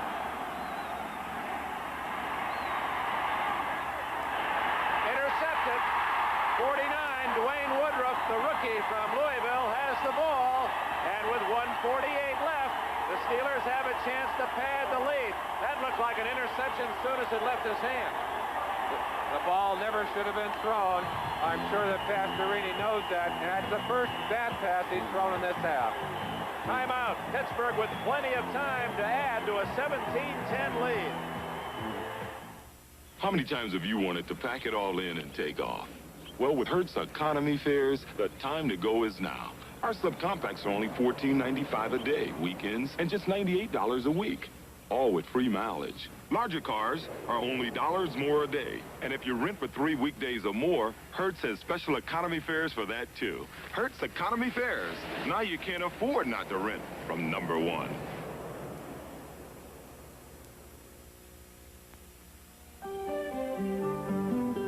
If you're looking for a light beer with a full-bodied taste of your regular beer, your search will end with Michelob Light. The rich, full-bodied taste of Michelob Light. Don't just compare it to other light beers. Compare the taste to any beer you like. It's that good. Michelob Light. Compare the taste to any beer you like. Yeah. Rookie Dwayne Woodruff, number 49, had 1 interception during the year. He saved some big plays for the playoffs in Pittsburgh, and this could be a very important part of this game with 1:48 left in the first half. Pittsburgh has scored. A quick turnabout on the interception. Now they go for more. Franco Harris. And an excellent play made by number 59, Ted Washington, the outside backer from Mississippi Valley. And Harris is stopped for no gain. Let's go back a play and look at the critical action. You see Mike Barber trying to save a little bit of pressure on his quarterback. Cuts the legs right out from underneath the rush. But the ball there, and I think what happened, Dick, they suckered Pastorini into back to live action. Harris on the little check-off pass is down at the 50-yard line. Pittsburgh calls time. After the 5-yard gain, it'll be 3rd and 5. They made it look like a blitz coming. He'd just been hit by the blitz, and then they pulled out of it. They got him into a blitz audible, and he threw the bad pass, turn it over. Bradshaw comes over with a little gesticulation, something involving a 2. 1 minute, 16 seconds left. Pittsburgh leads by 7. Meet Mary Smith, volunteer. She and others answer crisis hotline 24 hours a day. They help people in trouble, direct them to Ripley House and many other services. I'm Carl Mott of the Houston Oilers, and this is Ripley House, an agency supported by United Way. Ripley House holds the Hispanic community together, just as United Way holds the whole community together, thanks to volunteers. And that's not all. There's free medical attention, classes in English, ways to keep kids off the streets, and hopefully off drugs. It's a good feeling when you help people get help, like Mary and the others. That's what makes United Way work, volunteers. Thanks to them, and thanks to you. It works for all of us, the United Way.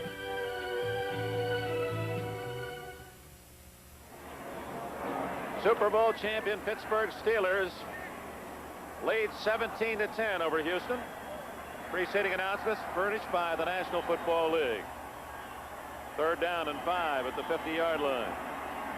Jim Smith is in as the 3rd wide receiver for the Pittsburgh Steelers. He wears 86. Steelers come up with 6 out of 9 on 3rd down. They need 5.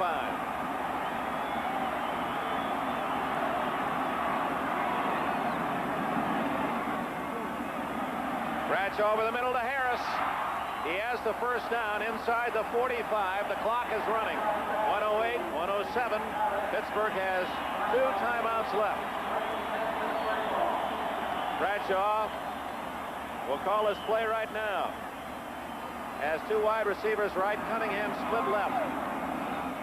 With 50 seconds left in the half.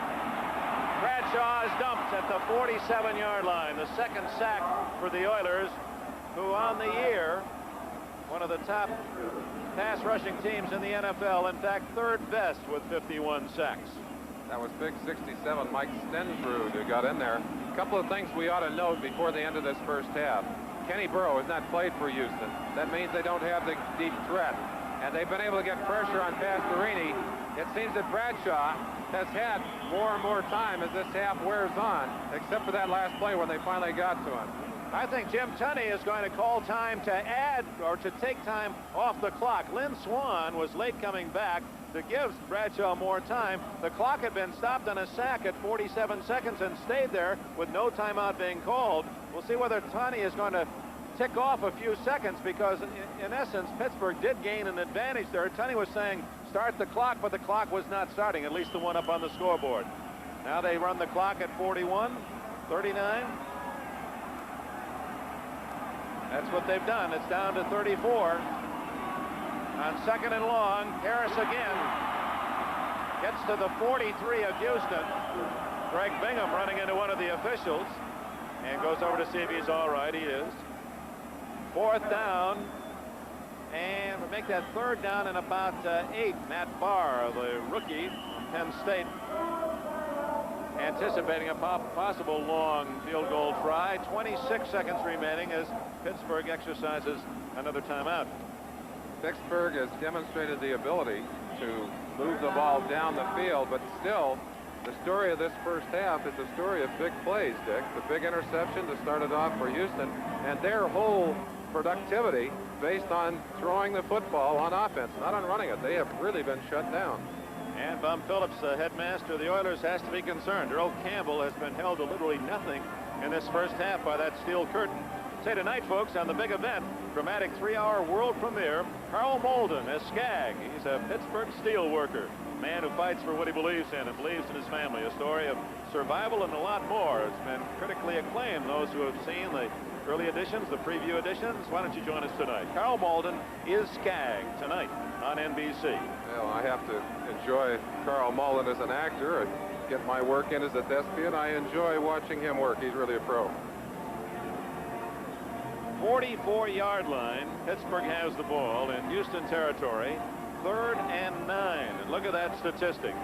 The National Football League's top rusher held to a -2 in this 1st half. Makes you wonder if Bum Phillips won't go to maybe some fakes to Campbell and give the ball to someone else the way Pittsburgh is keying on him.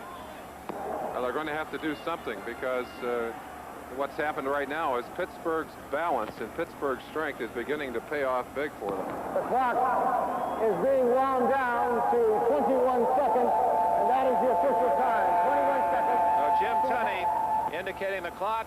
He's actually ticked off another 3 seconds down to 21. That has to do with that delay of 2 plays ago that we talked about. Bradshaw, 3rd and 9.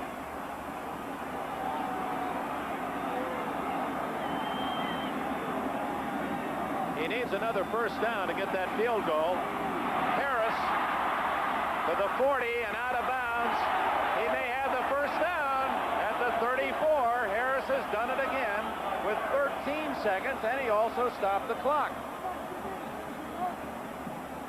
We talked about Franco Harris's ability to run on this field, and he continues to amaze me.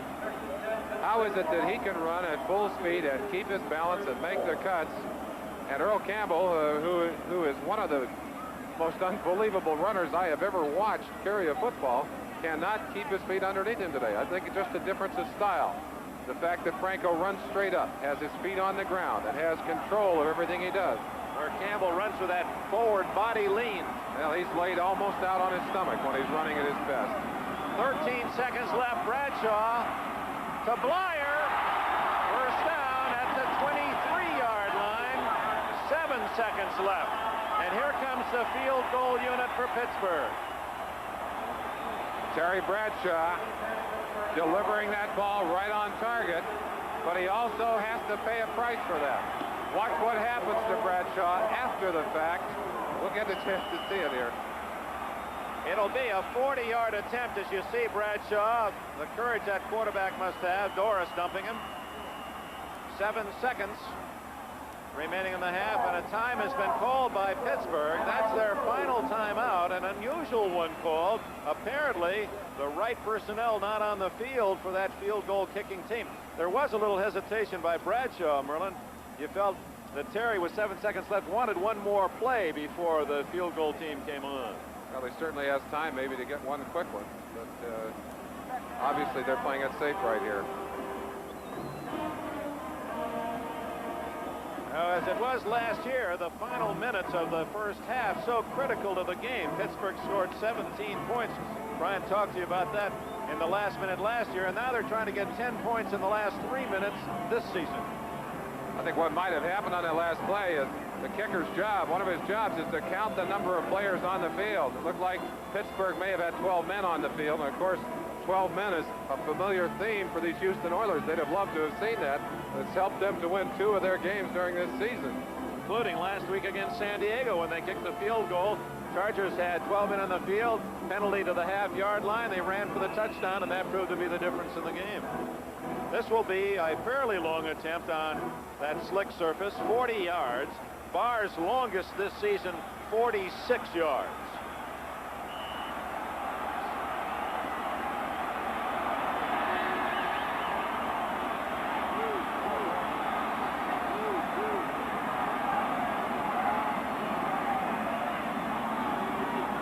Craig Colquitt to hold. No good. He hooked it to the left.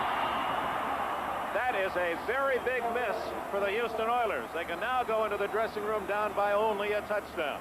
There's still 2 seconds left, and Houston will have one more play before the gun. Well, big emotionally because it would have given them a 10-point lead, and also they'd fought down the field under what appeared to be very adverse circumstances, fighting the clock.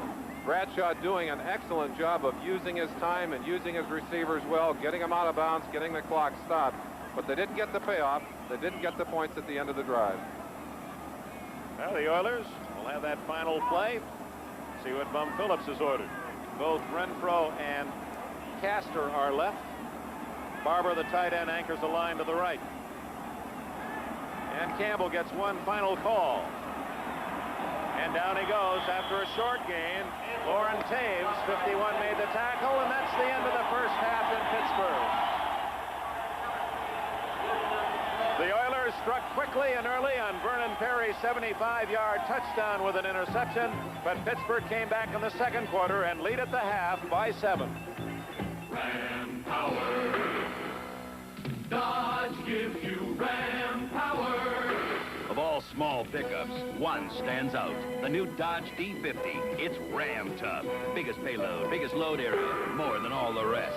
Most legroom, most storage room, more than all the rest. D50's gutsy four-cylinder engine gets great mileage ratings. Manual or optional automatic. Dodge trucks are Ram tough.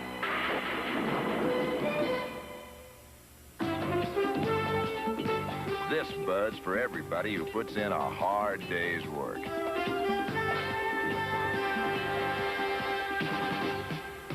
This Bud's for you. For all you do, the king of beers is coming through. Yeah, just for you, that distinctively clean, crisp taste that says Budweiser. For all you do. This Bud's for you. NBC Sports World is back and better than ever. Watch as basketball's clown prince, Meadowlark Lemon, returns with a new team and some old friends. Meadowlark Lemon and the Buccateers. Joining Meadowlark will be the best big man ever, Wilt the Still Chamberlain, and the ball-handling wizard, Marcus Haynes. That's Meadowlark Lemon and the Buccateers, making their national debut on the season premiere of NBC Sports World next Sunday.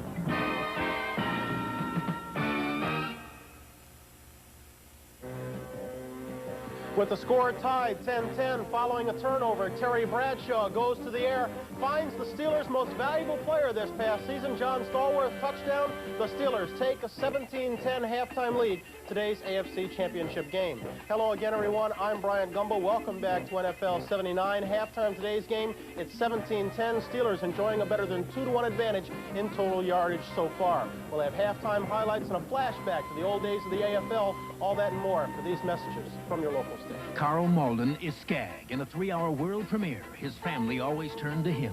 Without him, we're just boarders in that house. Then a stroke. And for the fight of your life. Now he was dependent on them, and he couldn't take it. You don't want to see me, Pete? His son couldn't face it. He was begging me to come. Skag, a story of survival and a lot more. A series premiere tonight. You're setting a pace. You're a girl who can run things. Shop one beautiful place. Have time left over for fun things. Shop the Thrift Drug Cosmetic Center for Charlie, the gorgeous, sexy young fragrance, available in concentrated cologne, perfume, dusting powder, and body silk. All at the Cosmetic Center at Thrift Drug. One beautiful place to save. In 1980, keep your eye on the Grand Old Gang. Bendick, Bianchi, Boucher, Corey. We're the ones to watch. We're coming on strong. Courtesy, Dar, Dormont, Ferranti. Keep your eye on us. We're moving on. In the 80s with 3 all-new 4-door Cutlass sedans. Test drive one today at the Grand Olds Gang. Fry, Jerome, Madison, home. This is the year to keep your eye on the Grand Old Gang. And seeing is believing. Genesee country. I couldn't wait to get back here. In my job, I meet the who's who in harness racing. The racing tradition in Genesee country is world famous. And so is our Genesee. Because that Jenny taste is a winner every time. You can count on Jenny Taste, cause it's brewed in just one place, Genesee. Pittsburgh Steelers out in front of the Houston Oilers, 17-10. Today's game, the 20th AFC Championship, should say the 20th American Football Championship. Back in the old days, the AFL used to get together for some slam-bang affairs. Lenny Dawson, a part of many of those affairs. When the American Football League first began 20 years ago, most of the teams played in stadiums like this one. Rickety old high school or college fields that barely held 25,000 fans. Especially in third down situations, he has been able to pick up the slack. This is what some of the action looked like early on. For a while, the one-man wrecking crew, Vernon Perry, number 32, you remember what he did last week, 4 interceptions. Here he picks Bradshaw's pocket and goes 75 yards for the score. Houston led early on 7-0.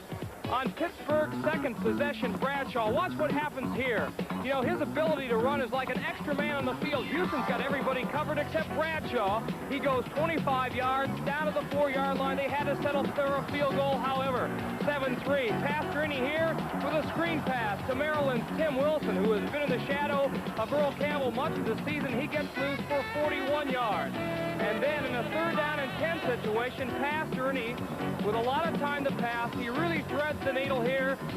32 yards to Ronnie Coleman over Jack Lambert. They had to settle for a field goal to make it 10-3. And then Bradshaw went to work. Look at those stats, 14 for 22. Here he finds Cunningham over Vernon Perry to tie the game at 10 apiece as Earl Campbell looked on the sidelines. And then Pastorini got the ball back and found Mike Renfro over the middle. Now Renfro fumbles the ball here, and number 47, Mel Blount, picks it up to set up this next score. Bradshaw time, John Stallworth over the middle, the Steelers MVP, put the Steelers on top, 17-10. That's the way it stands, Brian. I'll see you after the game in the winning locker room. Okay, Michael, thank you very much. 2 big questions as we go to the second half. Can the Steelers continue to contain Earl Campbell? And if they can the Houston Oilers find another weapon to get the job done? This 1979 AFC Championship game is brought to you by Schlitz. Make the most of now. From the life you live to the beer you drink, go for it. By Dodge. Test drive the new 1980 Dodge cars, engineered with room, styling, ride, and handling. By AC Delco, quality automotive parts for quality motoring. Go with the names you know, AC Delco. And by Pennzoil, the asked-for motor oil. When your car is worth caring for, Pennzoil is worth asking for. Our halftime score has the Steelers out in front of the Houston Oilers 17-10, but it's still anybody's ball game. There's still a berth in Pasadena yet to be had. We'll get to the second half right after this. Well, they're dominating by controlling the football. They've made about 2 out of 3. In fact, 77%. That's better than 2 out of 3 of their 3rd down situations go for them and converted them to first downs. The other thing that they've done is that they've managed to put themselves in position where they only need more of the same to win this game. Houston, on the other hand, has got to make some very big decisions before they can get going in this second half. One of those may be, do you play Earl Campbell, who did not run effectively in the first half? It's 17-10. The teams take the field. We'll have the second half kickoff in just a moment.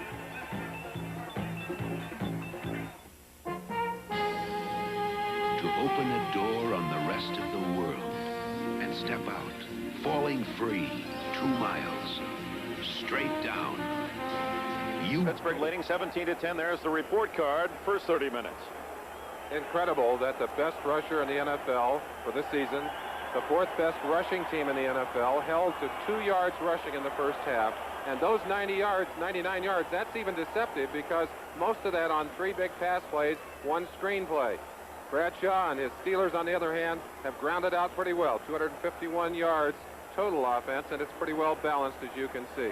Well, you prorate that for a game, that's over 500 yards in offense for Pittsburgh, whereas Houston would be under 200. Houston will get the ball first. Had it not been for Vernon Perry's touchdown with an interception, game would not be in Houston's grasp. At 17-10, they're still in it. Barr hits it high. Ellender wants it at the 9. Richard Ellender to the 22-yard line.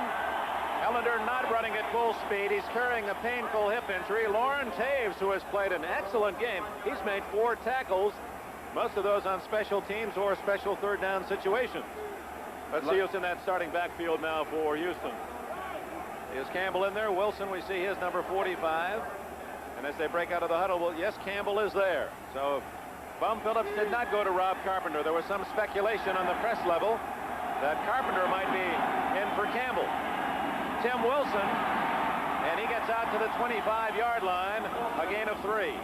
But the interesting thing on the first play, it was Campbell blocking for Wilson, not Wilson blocking for Campbell. Maybe they've changed their philosophy about who is going to carry the ball and who is going to block. Again, Ken Burrow, one of the 3 key players for Houston that was injured last week, has not seen any duty today.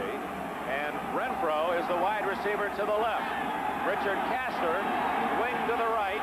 Tight end is Barber. 2nd and 7. Campbell. That's his biggest gain of the day out to the 32-yard line and close to a first down. Very close to a first down, as you said, Dick. And Earl Campbell has got to be thrilled. He finally got a little bit of daylight, gets away from Banaszak, 76. Number 56, Robin Cole, gets tackled, almost slid for the first down. They're going to measure it. Watch Jack Lambert, 58, steps in and slides to the open area, sees Campbell breaking clean, and makes a very sure tackle on Earl's legs. It will be a Houston first down. We're pleased to have Sam Rutigliano, the Cleveland Brown head coach, with us in our NBC booth, and congratulations to Sam on his honor, AFC Coach of the Year. And one of the comments he made to us was that on top of everything else that Pittsburgh does well, they just tackle so well. You'd think you've got a big play going, and you saw Lambert, that little extra that might have saved a long gainer. First down. Oh, my! How do you do? Joe Green meets Earl Campbell. Mean Joe Green has been around a long, long time, but he has played the running game this year as well as he ever has, and you cannot play the running game and Earl Campbell any better than that. Isolation on number 75 right there.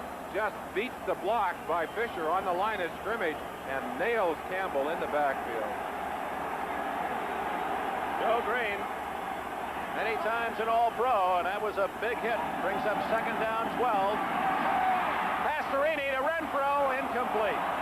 Renfro had gotten behind Mel Blount, but the pass was wobbly and short. Pittsburgh going to the blitz again. Donnie Shell, number 31, blitzing to try and put pressure on Pastorini.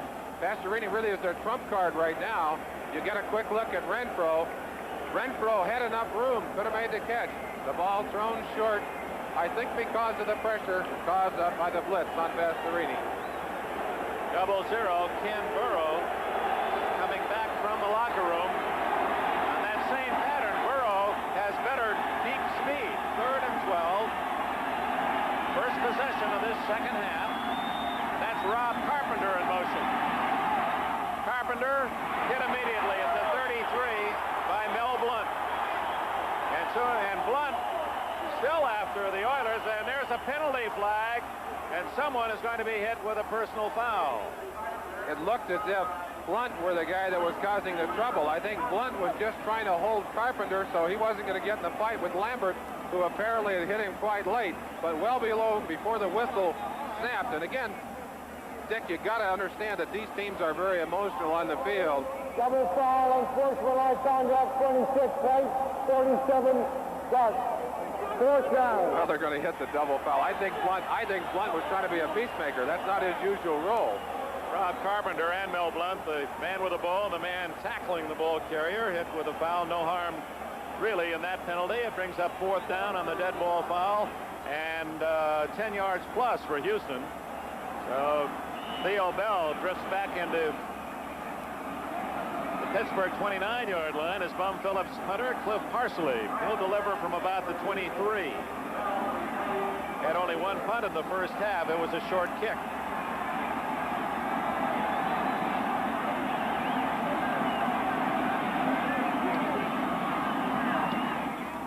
Short again. Bell on the run, fumble, and who's got it? Bell or the Oilers? They both have their hands on it. The ruling is Houston.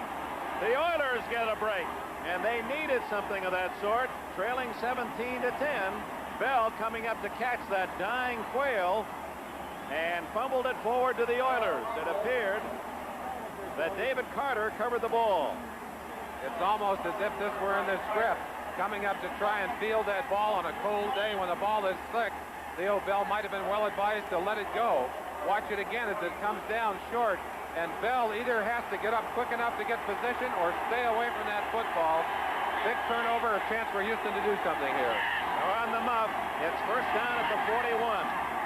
Pastorini play action. Goes for Barber, incomplete.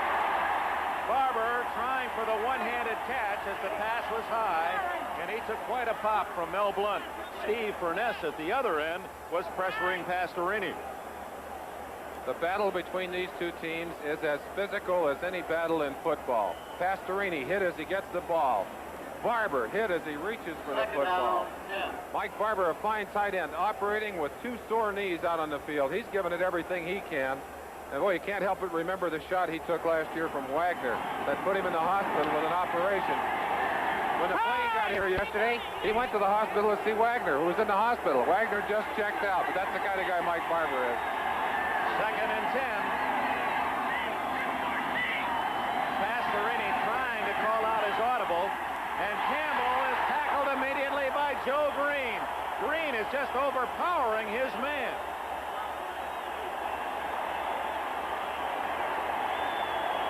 So that line is the steel curtain, and Joe Green carries the keys. He opens all the doors. Well, Joe Green is playing against a fine guard in Ed Fisher, who's had a great year, but somehow there must be some extra oxygen for him during these playoff games. He has really got the blood pumping and the adrenaline pumping for this one. 3rd down, 14 at the Pittsburgh 45.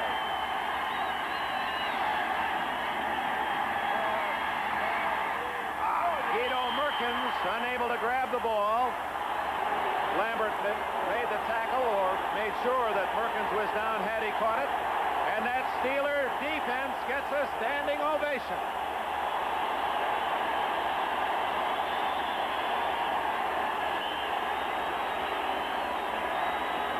Three plays after the fumble of Bells was recovered at the 41.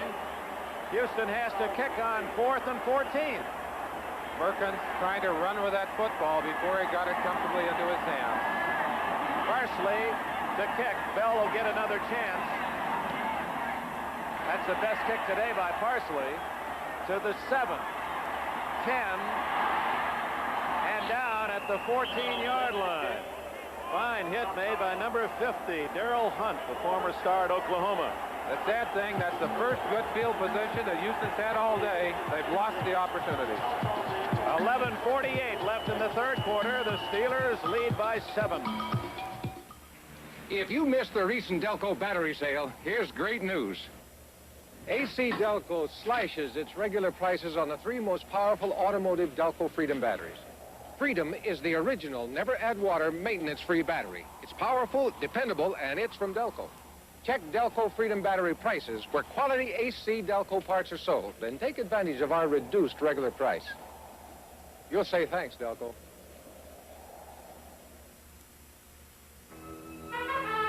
The computer technology that put Voyager in space puts Voyager on the road. The Voyager radial tire from Kelly Springfield. Computer design tread for all-season traction. Computer design shape that reduces stress. Aramid construction for a smooth ride. The Kelly Voyager radial. We put space technology on the road. Kelly Springfield. We're out to change America's tires.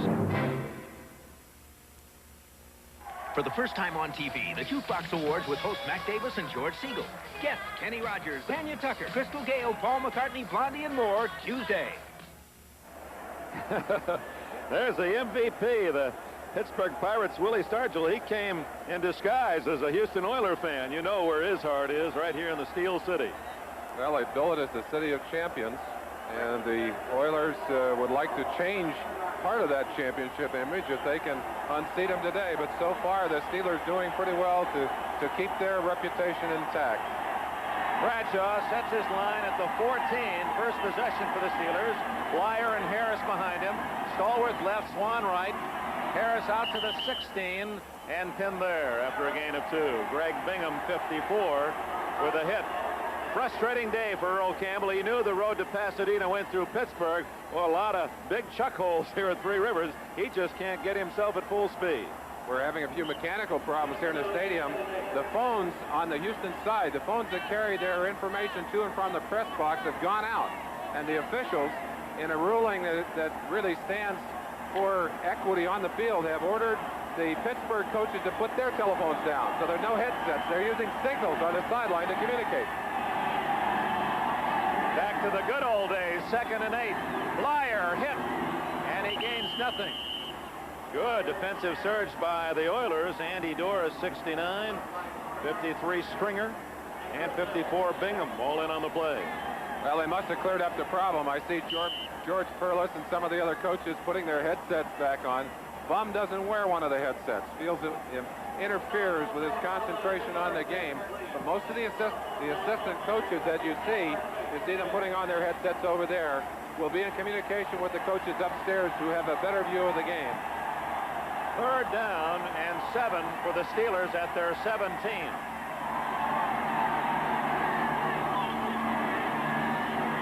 Pittsburgh leading 17-10, and Bradshaw's first throw of the second half, scrambling and hit down at the 9-yard line as Doris made the play again. He was drafted by Cleveland in '73, played for a while at New Orleans, was kind of scrambling for work, and he's really found himself in Houston and has had an outstanding year at left end. That's the 3rd sack of the day, and that's very important because it backs the punter into the end zone. Any mistake down there is a possible 3 points or maybe even a 7 points, maybe a safety. You don't want to make a mistake when you're backed into your own end zone. Houston should come up with good field position again. Colquitt takes a snap from Webster and drives up beauty. Ellender all the way back to his 45. Has some blockers at the 50. Down he goes. One man ran right through all that blocking wall. Robin Cole, number 56, and not only stripped the interference but made the hit. One of the questions that might be asked, why is Ellender in there? We'll talk about that after we get back from commercial. 46-yard kick under pressure by Colquitt. The Oilers had the ball at midfield. When you have questions like these about your money, get professional answers. I just got a great new job and a new apartment, but I need so many things. How do I establish credit? With the kids out of school, our savings are beginning to grow. But should we keep it all in a savings account? What else can we do? Keep your checking and savings at a full-service bank and get professional answers to your financial questions. America's full-service banks. We've got the answers. Trying. Avis built its business on one simple thing: trying harder. Keep on trying, America. The effort is really everything. We keep on trying, America. At Avis we don't give up. Trying. By trying harder, we changed an entire industry. We're not about to give it up now. Sports World is back and better than ever as basketball's Clown Prince, Meadowlark Lemon, returns with a new team and some old friends. Joining Meadowlark will be Wilt the Stilt Chamberlain and Marcus Haynes. That's Meadowlark and the Buccaneers next Sunday on Sports World. It looks like a Pittsburgh pistol against a Houston cannon. Well, the reason that they have a tube out there is so that live heat, or very hot flame there, doesn't come out and burn anyone. Your hands get a little numb. You stick them down thinking you get them warm. If it's too hot, you might burn them. Houston at its own 49-yard line. 9:46 left in the 3rd quarter. The Oilers trail 17-10. This is Campbell. He can't get outside. And a flag is down at the 50-yard line. You saw the speed of Ron Johnson, and there's an indication, too, that Campbell isn't 100%. You won't see him do that very often. Got to wonder what the call is, whether it's Campbell for pushing in the face or something into the face mask by Ron Johnson. Or Blunt, actually, probably on the face mask, yeah. Against Pittsburgh. There was Johnson over there. Shot right here. Campbell, when you get him outside, get him isolated, one-on-one on a back. Normally, when he is healthy, there is no contact. There you see it, right there. He just grabbed that right hand right on the mask. I think maybe Earl knew he had the yardage. Why hurt yourself on that? He's getting a lot harder. Grabbing the face mask during the run. 5 yards, first down. First down. Actually, they marked off a 7-yard penalty. The line of scrimmage was the 49. They marked it off from the spot of the foul, which was the 49 of Pittsburgh. So it's 2 yards plus the 5 on the penalty and a first down. Tim Wilson. And he uses a straight arm and gets out of bounds at the 43 into the Steeler bench. It'll be 2nd and 9 for Houston. The Oilers trail the favored Steelers 17-10. In case you joined us late, Vernon Perry, the star of last week's victory at San Diego for Houston, intercepted a Bradshaw pass in the first couple of minutes of the game, went 75 yards for a touchdown to give Houston an early lead. Pittsburgh kicked the field goal. Oilers came back to kick the field goal to make it 10-3. Then Pittsburgh, in the final portions of the first half, scored on a couple of touchdowns to take the 17-10 lead. 2 touchdown passes to Swan and to Stallworth. Play action. Barber, incomplete, and what a hit by J.T. Thomas, number 24. That's the kind of pass the quarterbacks have to apologize for. He hung that ball up there. Barber had to wait and wait for it, gave the defenders time to get over, and they really made him pay the price. Watch the ball hang a little bit, and while he's waiting for it, J.T. Thomas covered the ground and just destroyed any opportunity to catch it. Barber is open. The ball needs to be thrown quicker. The timing off, and again, I think you'd have to probably lay that off on Pastorini's injury. He hasn't practiced much in the last 2 weeks. J.T. Thomas, playing for the injured Mike Wagner, made the defensive play. 3rd and 8. Good protection. This is Carpenter at the 40, and he twists down to the 37. That's not enough for the first down. Will bring up 4th and 3. Jack a little hesitation over there. Excuse me, Dick. A little hesitation. They may go for it here. They haven't had good field position except for the 2 times they've gotten the ball in this half. 1 time on the fumble and then this time. And Bum is... He's going to go for it. It's a big... Boy, now that's... You talk about your riverboat gambler. There he is. 4th down and a long 2 yards. Normally, this wouldn't be a bad gamble because Earl Campbell picks up the yardage in this situation, but not the way Campbell has run today.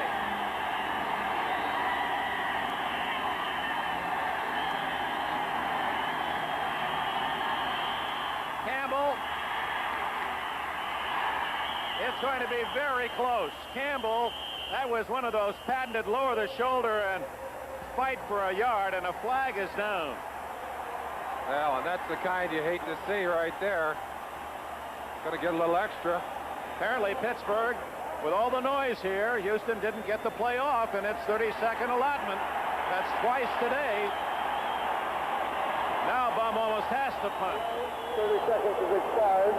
It'll still be It looked for a second as if Bum Phillips has gambled. Of course, we looked at that gamble he made last week when he refused the 3 points and went for the 7, provided himself the winning margin in that game against San Diego. It looked like the gamble here, which was one that would be questioned by many coaches, was going to be successful, only to be taken away by a delay of game penalty.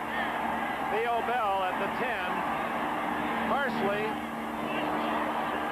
aims it toward the sidelines, and it dies out of bounds around the 20-yard line. They mark it at the 21, so Parsley does not get a good kick. He had been kicking brilliantly in the first 2 games of this in the playoff series. 8:24 remaining in the 3rd quarter. Pittsburgh leads 17-10. The Mitsubishi Bridge from Japan to Dodge. The #1 gasoline mileage car in America is here, the Dodge Colt hatchback. From a passenger car line, which is in total the most technologically advanced fleet in Japan. Colt is engineered with front-wheel drive and the advanced MCA jet engine. Take the Mitsubishi Bridge to your Dodge dealer. We have increased availability of Dodge Colt, priced from $43.31 right now. Nancy Hamilton will cross our path 8 times today. We're S-Mark. We own the companies that supply her peanut butter and turkeys, rubber gloves, and baby nursers, fertilizer, oil filters and motor oil, gasoline. We're S-Mark, a big company with a big stake in Nancy Hamilton and in you. Pittsburgh has the ball at the 20-yard line. Let's pause briefly for station identification. This is the NBC Television Network. For a better look at Steel City News, take a look at Steel City News. So the Steeler defense holds Houston after they lost the ball in the fumble, did the Steelers, and then on the punt started at the 50-yard line. But the steel curtain too tough. And Pittsburgh, leading 17-10, now has improved its field position out to the 20-yard line.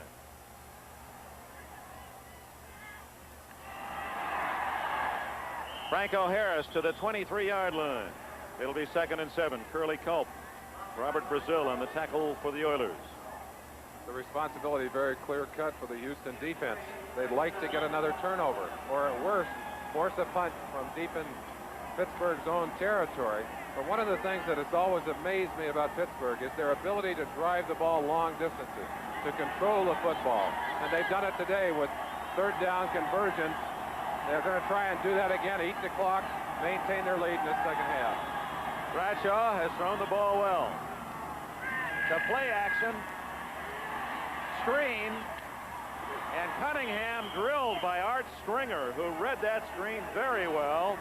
And it's a loss of a couple back to the 21.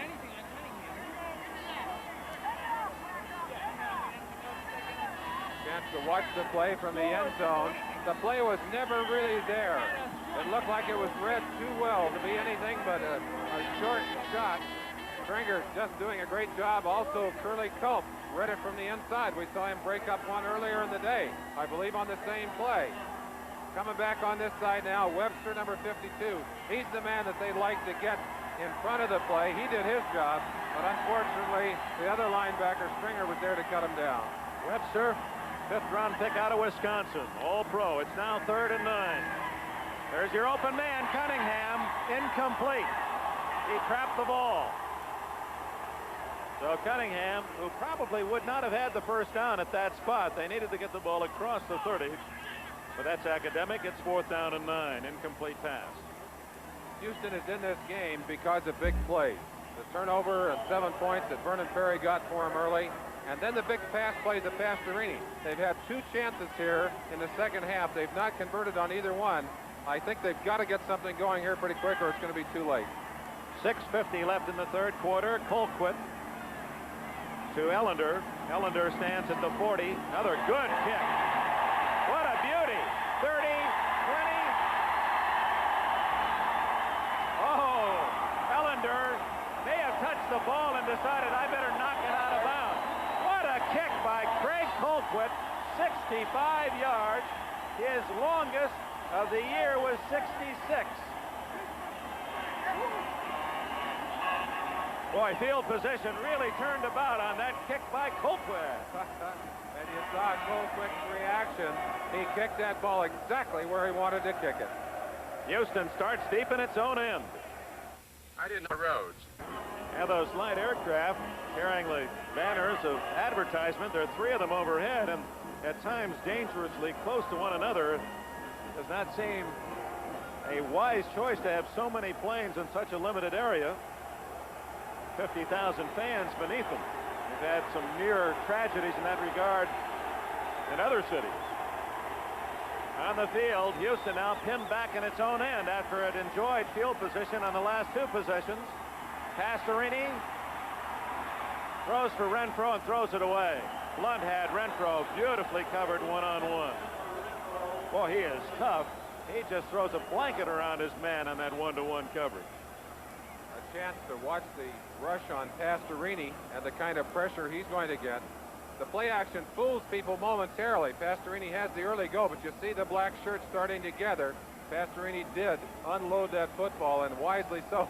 George Perlis, defensive coach, on the sideline jumping for that possible catch. It was only 25 feet over his head. That's why Perlis has the defensive line. Pastorini started out 6 for 6. Again, play action. Dumps it off to Campbell. Looks for a block. And Earl bounces out to the 25-yard line and a first down. And Pastorini is down. As he delivered the ball, he was hit by Steve Furness. We watched Pastorini being carried out of this stadium earlier in the year on a stretcher. Dan is up now, but he really gets leveled. And of course, the great concern from the Oiler bench is because of his injuries.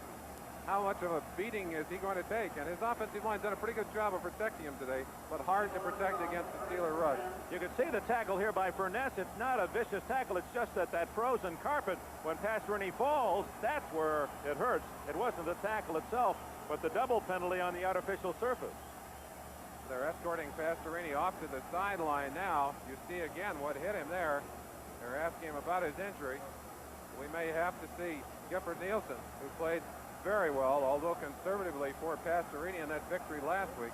Bum Phillips out to talk to his quarterback. But what a tough assignment in this 26-degree weather when you haven't handled a football since pregame warm-ups over 2 hours ago, and then to come into a crucial game like this just to be warm, much less accurate and efficient.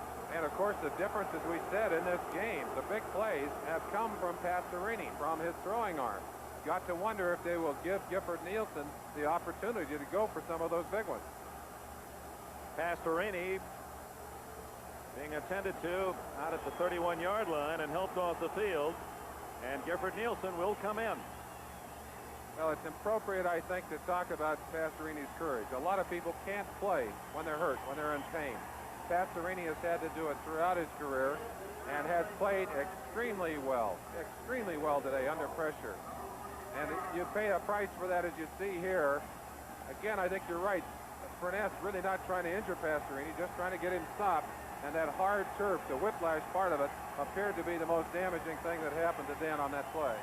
It is a first down at the 24-yard line, and Nielsen going to throw the ball right off the bat to Wilson on a little screen, and Wilson gets good yardage, almost a first down to the 34-yard line. And Pastorini, not because of the completed pass, but he says, I feel a lot better now. Get me back in.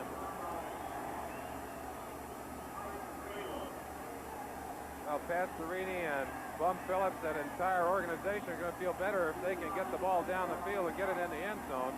They can. And Pastorini, not because of the completed pass, but he says, I feel a lot better now. Get me back in.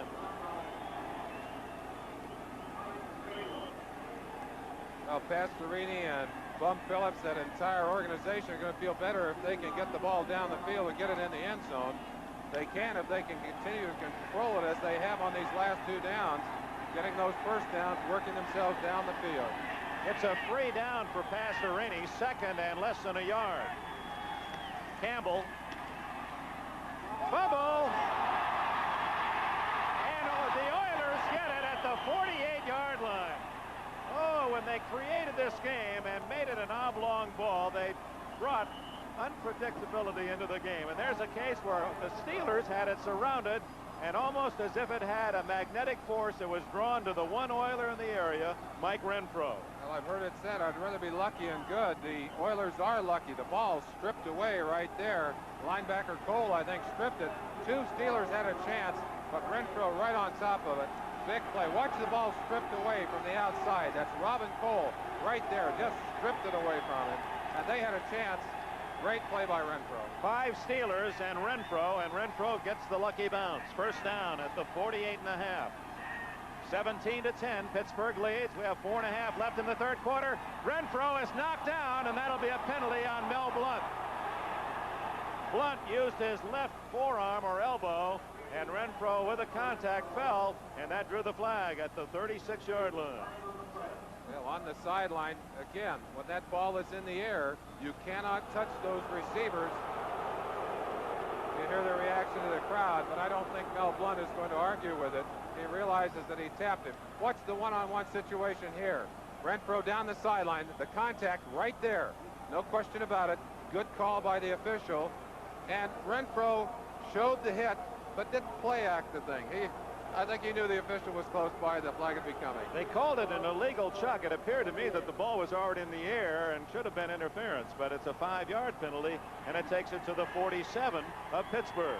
I'm surprised, too. I thought the ball was in the air, too, Dick. Houston, Dan Pastorini back in the saddle. The Oilers trail by 7 late in the third quarter. Campbell. And even with the power of Campbell, you could see he's just not generating that early speed that he possesses when really healthy.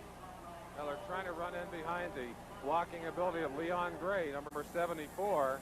and they're just not getting those Pittsburgh defensive linemen and linebackers off the ball. Pittsburgh is controlling the line of scrimmage, and that makes it awfully tough. So Steve Baumgartner, number 63, using his helmet as a chair. Second down, 8. Pastorini to Renfro. First down at the 23. Jack Lambert made the tackle, and the Oilers are generating a long march. Except for the early drive that really was a two-play drive, the screen pass and a long pass. This is the first time they've had a sustained offense all day. Here it is again off the play action to Campbell, and what a bullet thrown by Pastorini, catching Renfro in the seam. Lambert drifting back to make the tackle. First down at the 23-yard line. Renfro had the touchdown catch that proved to be the winner last week in San Diego. Wilson, and he powers to the 20-yard line. A gain of 3, 2nd and 7. L.C. Greenwood, 68. Dwight White, 78, made the tackle. Jack Lambert got up limping noticeably. He's had some ankle problems. Is wearing high-top shoes to try and protect those legs of his, but they don't want to lose him. He's the main man down there. You almost have to drag him off the field. That spot on his ankle is from the stickum that they use to try to help grab tacklers and possible interceptions. Nothing to do with the injury. The throw is incomplete to Castor, and he was wide open as Ron Johnson playing Castor very loosely. In fact, that's the first time Pastorini has gone in Castor's direction, but he was wide and out of bounds, incomplete. 3rd and 7. Johnny Shell complaining about some of the activity near the line of scrimmage. Watch him right here. He's working on Barber. Barber a little unhappy with the way Shell is trying to hold him on the line. Does a little work of his own. Shell saying, "Don't you do that to me." A very physical player himself is Shell. 3rd and 7 as the crowd chants defense. Wow. Pastorini calls for time. Well, a very tough thing to do. Amazing to me, because you don't want to give up those first downs. You're behind, or timeouts. You might need them later on. It stops the clock with 2:20 left, and this reminder that a week from today, next Sunday, we have a triple header in sports. As you can see, our college basketball coverage continues. Got a dandy for you. Purdue, ranked 8th, takes on Syracuse, 9th ranked of the country. We'll be joining Al and Billy for that one in West Lafayette, Indiana. That'll be followed by a different kind of basketball. Meadowlark Lemon, the Bucketeers. You know the fun that Lemon brings to the game. And Will Chamberlain also in action. And then our golf season begins on NBC, and always one of the best. Sunshine out there in Palm Desert, California. The Bob Hope Desert Classic, the final round, 4:30 Eastern Time. That's all on NBC next weekend. Talking to the Houston players yesterday and today before the game, Dick, one of the things that they were very quick to want to talk about was the fact that they did not want a repeat of last year's blowout in this AFC championship game. And they said, we've grown a lot in this year. They've fought hard. They've worked hard to get back here. They had to come the hard way again as a wild card. And today, even though they have not played as consistently as the Pittsburgh Steelers, they have come up with the big plays. They've come up with the interceptions. They've come up with the turnovers. If they can get this one into the end zone for 7 points, they've got a tied ball game. 3rd down, 7 at the 20. Lauren Taves, 51, in as an extra linebacker. He's good on pass coverage. Only Carpenter behind Pastorini. Blitz. Coleman, he makes the catch. 1st and goal at the 7-yard line as Ronnie Coleman went over the top of Lauren Taves. And how did Pastorini ever unload that one? He was hit just as he tried to lob that high rainbow to Coleman. The Pittsburgh Steelers have gone to the blitz to control Pastorini. They couldn't get the rusher and the pressure on him with the regular plays, but Coleman, as he did last week, an incredible catch, and as he did earlier in the game. Watch Jack Lambert here. They're blitzing almost everyone. Lambert trying to come in to shield Pastorini. Pastorini did not know that ball had been caught until he got up off the ground. Ooh, look at that. Gerd Winston unloading on Pastorini. with a minute and a half remaining in the third quarter. The Oilers 6 yards away from a tie. It is Renfro, touchdown, or is it? Out of play. A late call. The official did not make any signal, and now apparently has said no touchdown. He did not signal. I don't think he could see the play. He looked down the end zone line to ask a call from the other official. He did not get a call. The officials are meeting now. They're trying to get the players out so they can talk about it. They may have to get a decision from Jim Tunney. Well, we're going to see it on the replay, and we'll be able to decide whether or not Renfro got his feet down in time. It was a tough call, and this might be a spot where an instant replay would be important. Let's see if the feet come down. Now he's got the ball. He does clearly get inside. It is a touchdown. No question about it. It was not called one, but there's no doubt that was a Houston touchdown. Well, they haven't made a final decision in the end zone. They're still down there talking about it. Now, there's no question about this. He's got control. He has both feet down clearly in the end zone. It is a touchdown. Of course, the officials did not have the luxury that we enjoy of seeing that instant replay. The man on the spot didn't see it, so he couldn't call it. And now the Oilers are denied a touchdown. Oh, my. Bum could just eat that cowboy hat. Mike Renfro makes a fine catch of a well-thrown ball by Pastorini, gets both feet down, but no touchdown is the call. Sometimes the camera angles can be deceiving. Let's look from another angle and watch again. The feet, 1, 2, clearly down. There's not much question on there. There's no question on that one. It's a touchdown. But the score remains 17-10 Pittsburgh. It's second and goal at the 6-yard line. And the Oilers overcome the bad call. Tim Wilson down at the 5-yard line, and there he is, Jack Lambert, making the tackle, hustling from behind. Now let's go back and look at what may be the most critical play of this game.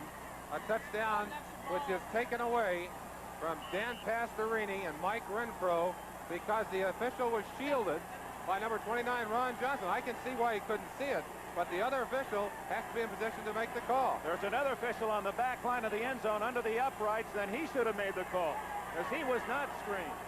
No one called it, so the Oilers did not get a touchdown. Now it's third and goal at the 5-yard line.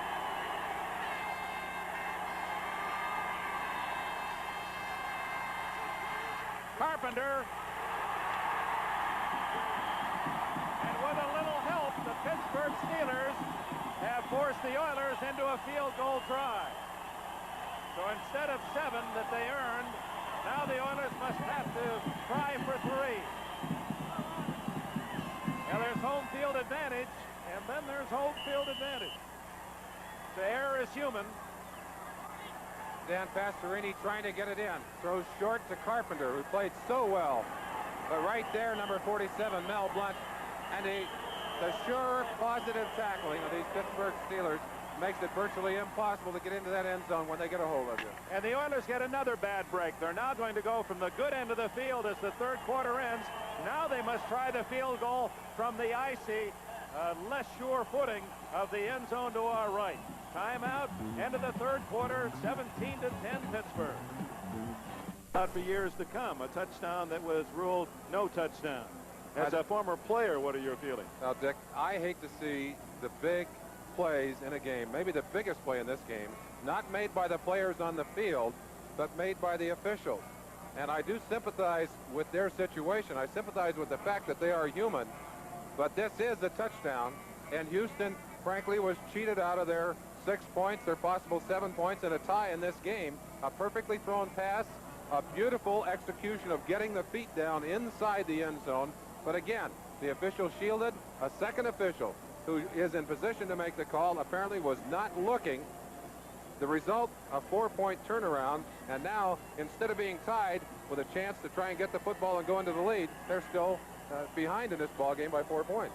It's almost the way that Bum Phillips enjoys it, though. That's the kind of team he's had all year. Yeah. Through all that adversity, they've cut through and gotten themselves this far, and they're only 4 behind the world champions. They've done it the hard way all year, haven't they? Maybe that's the way they'd want it today.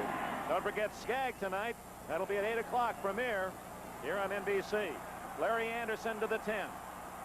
He's out to the 23-yard line, where Guido Merkin, Steve Baumgartner, and company make the tackle.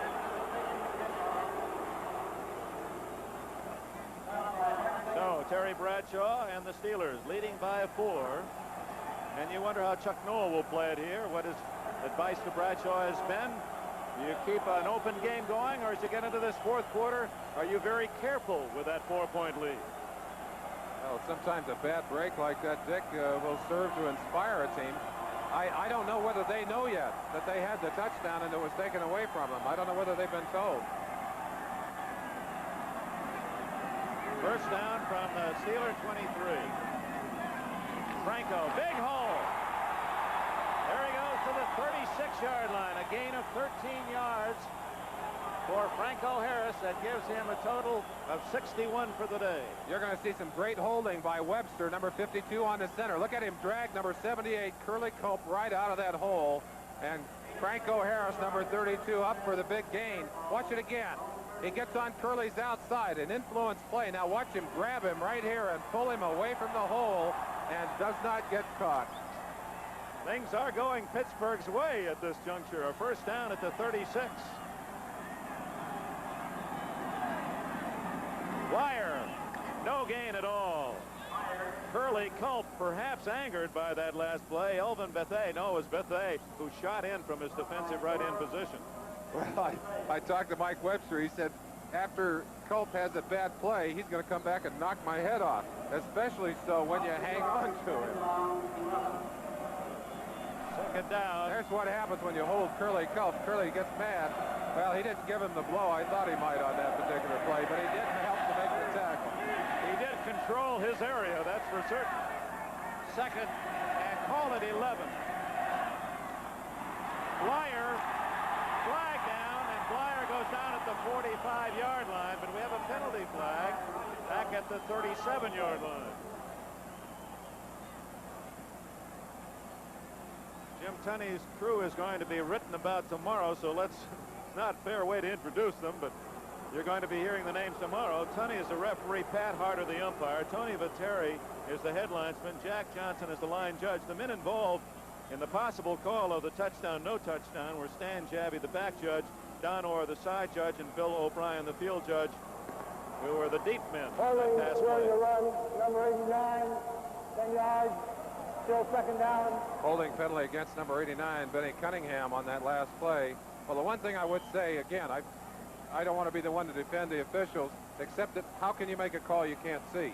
And it's a tough thing to have to do. And again, it's a shame that it happens on a play that is potentially the most important in the game.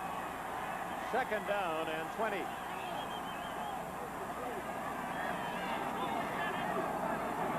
Bradshaw changing his play. Good protection. And Vernon Perry almost had another as he was covering Lynn Swan.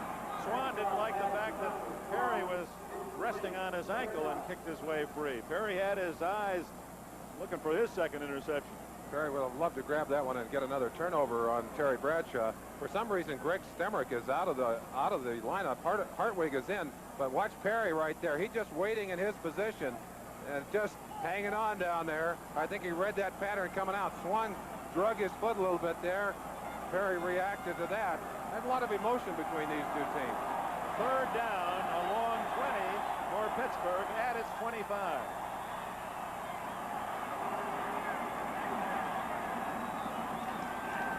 "13 minutes left in the game. Bradshaw, a lot of time, and there he is at the 46-yard line, Lynn Swan, and I believe he has the first down. Oh, what an athlete. Houston Oilers trying to get the pressure on Bradshaw with a three-man rush. And on a slick field like this, you cannot do it. You just can't do it. And Bradshaw will find the man who's singled up, or the man who breaks from that double coverage. In this case, number 88, Lynn Swan. Big, big first down. Looked like maybe they were going to get him, force him to punt, have a chance to get down and get a touchdown or some points on the board. But Swan and Stallworth, or Swan and Bradshaw in this case, erased that opportunity. They're going to see if they can control the drive now. And in contrast to Pastorini, you saw Bradshaw with all that time to throw. Harris to the 49-yard line, a gain of about 4. It'll be 2nd and 6, and the clock ticks away. 12:25 left. Final quarter here at Three River Stadium, Pittsburgh, and Harris gets up slowly. Harris, such a brilliant playoff player. In fact, we told you earlier, has outrushed all other runners in 12 of the 15 playoff games in which he has appeared, and has rushed for over 1,400 yards in playoff action, a record. 2nd and 6. Incomplete. Benny Cunningham, the intended receiver, covered by Stemrick and Perry. Vernon Perry, all CFL when he played at Montreal. First year in Houston, and a man who has introduced himself to the football public in a rather dramatic way these last 2 weeks. Bradshaw now looking at a 3rd down and a short 7. Let's see if Houston comes with a blitz to try and get some pressure on him. They haven't been able to do it with the 3-man rush.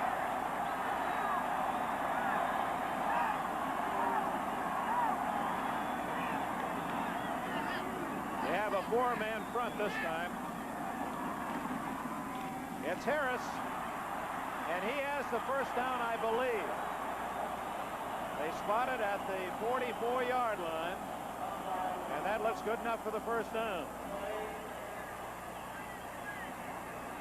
One of the things that Pittsburgh Steelers do, Bradshaw calls his own plays. He's not afraid to pass on a first down, and he's not afraid to run on a passing down. He gives it to his trusted Franco Harris, and Harris must have measured that with his calipers. Dove for the first down. They're going to measure it and see if he got it. First down. Now the Steelers, leading 17-13, have another 4 downs, and that says it all. Franco. The other thing that's happening now, Dick, the Steelers are not only controlling the football as they have time of possession through the day, they're also controlling the clock. And every tick costs Houston another opportunity to try and get back ahead in this ballgame. And even if they don't score, they're also buying real estate and forcing Houston deep into its own end. Bradshaw again well protected. That's good to Stallworth, and the other half of that brilliant outside pass receiving team has a catch and a first down at the 30. Robert Brazil blitzing from the right side, and number 77 Corson made a beautiful pickup right there. You see it at the top of your picture to give Bradshaw time to throw. And again, if he has time, he has such great receivers to work with. It's tough to shut him off. Seems that he has 2 or 3 seconds more than Pastorini. He has time to look for that 2nd and 3rd man. First down at the 29. 10:47 left in the game. Pittsburgh leads by 4. Blyer, trap play. And he's down to the 22-yard line. A gain of 7 more. A very impressive drive by the world champion Steelers. Down in the pits, it's another trap play. Corson coming across from his guard position to trap. They're getting good blocks in there from Webster, and of course Rocky Blyer. What a trusted workhorse he's been, having a big day today. What's up, cuz? Swan is slotted left, and Cunningham splits right to tight end. Right now. Hello, Franco. Out of bounds at the 22. That'll be no gain. It'll be 3rd and 3. Art Stringer, well, that's true to his name. He strung out the play from his middle back position, and J.C. Wilson from the left corner to make the tackle. I think Bradshaw has been at his best today on these 3rd downs. He's picked up almost 80% of his first down conversions on the day. That's really an incredible day. And of course, the Oilers are not a slouchy defense either. They come right at you. 9:59 left. 3rd and 3. Pittsburgh at the Oiler 22.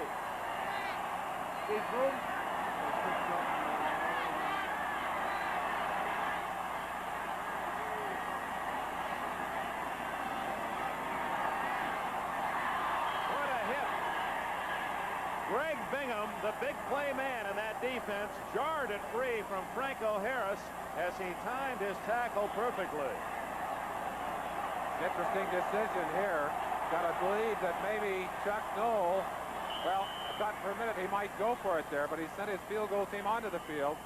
Swan looks to be wide open down in the corner. You can see the disappointment on his face, but that pass might have been caught were it not for the great hit put on the receiver by Greg Bingham. It is a 39-yard attempt by Barr. He missed earlier from 40 yards. Colquitt, who throws the ball very well, by the way, for a punter, is the holder. And Barr connects. And the Pittsburgh lead is back up to 7. Timeout, 9 minutes, 50 seconds left. Steelers 20, Oilers 13. It seems you've raced 1,000 miles, a quarter mile at a time. And every time you've got to prove it all over again. To him, the crowd, and yourself. So you go for it. You go for all the gusto you can get, making the most of it now. In your life and in your beer.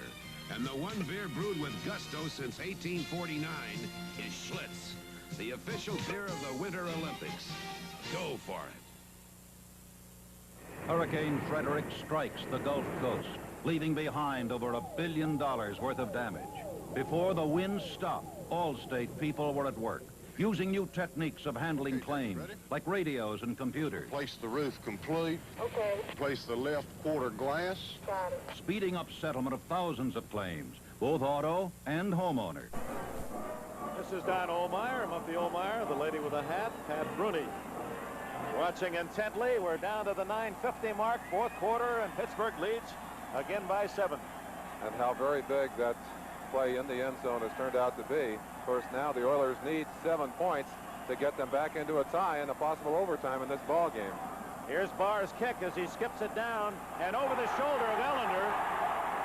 Ellender's trouble, and he's able to bat it out of bounds for the second time at the 12-yard line, and a flag goes down.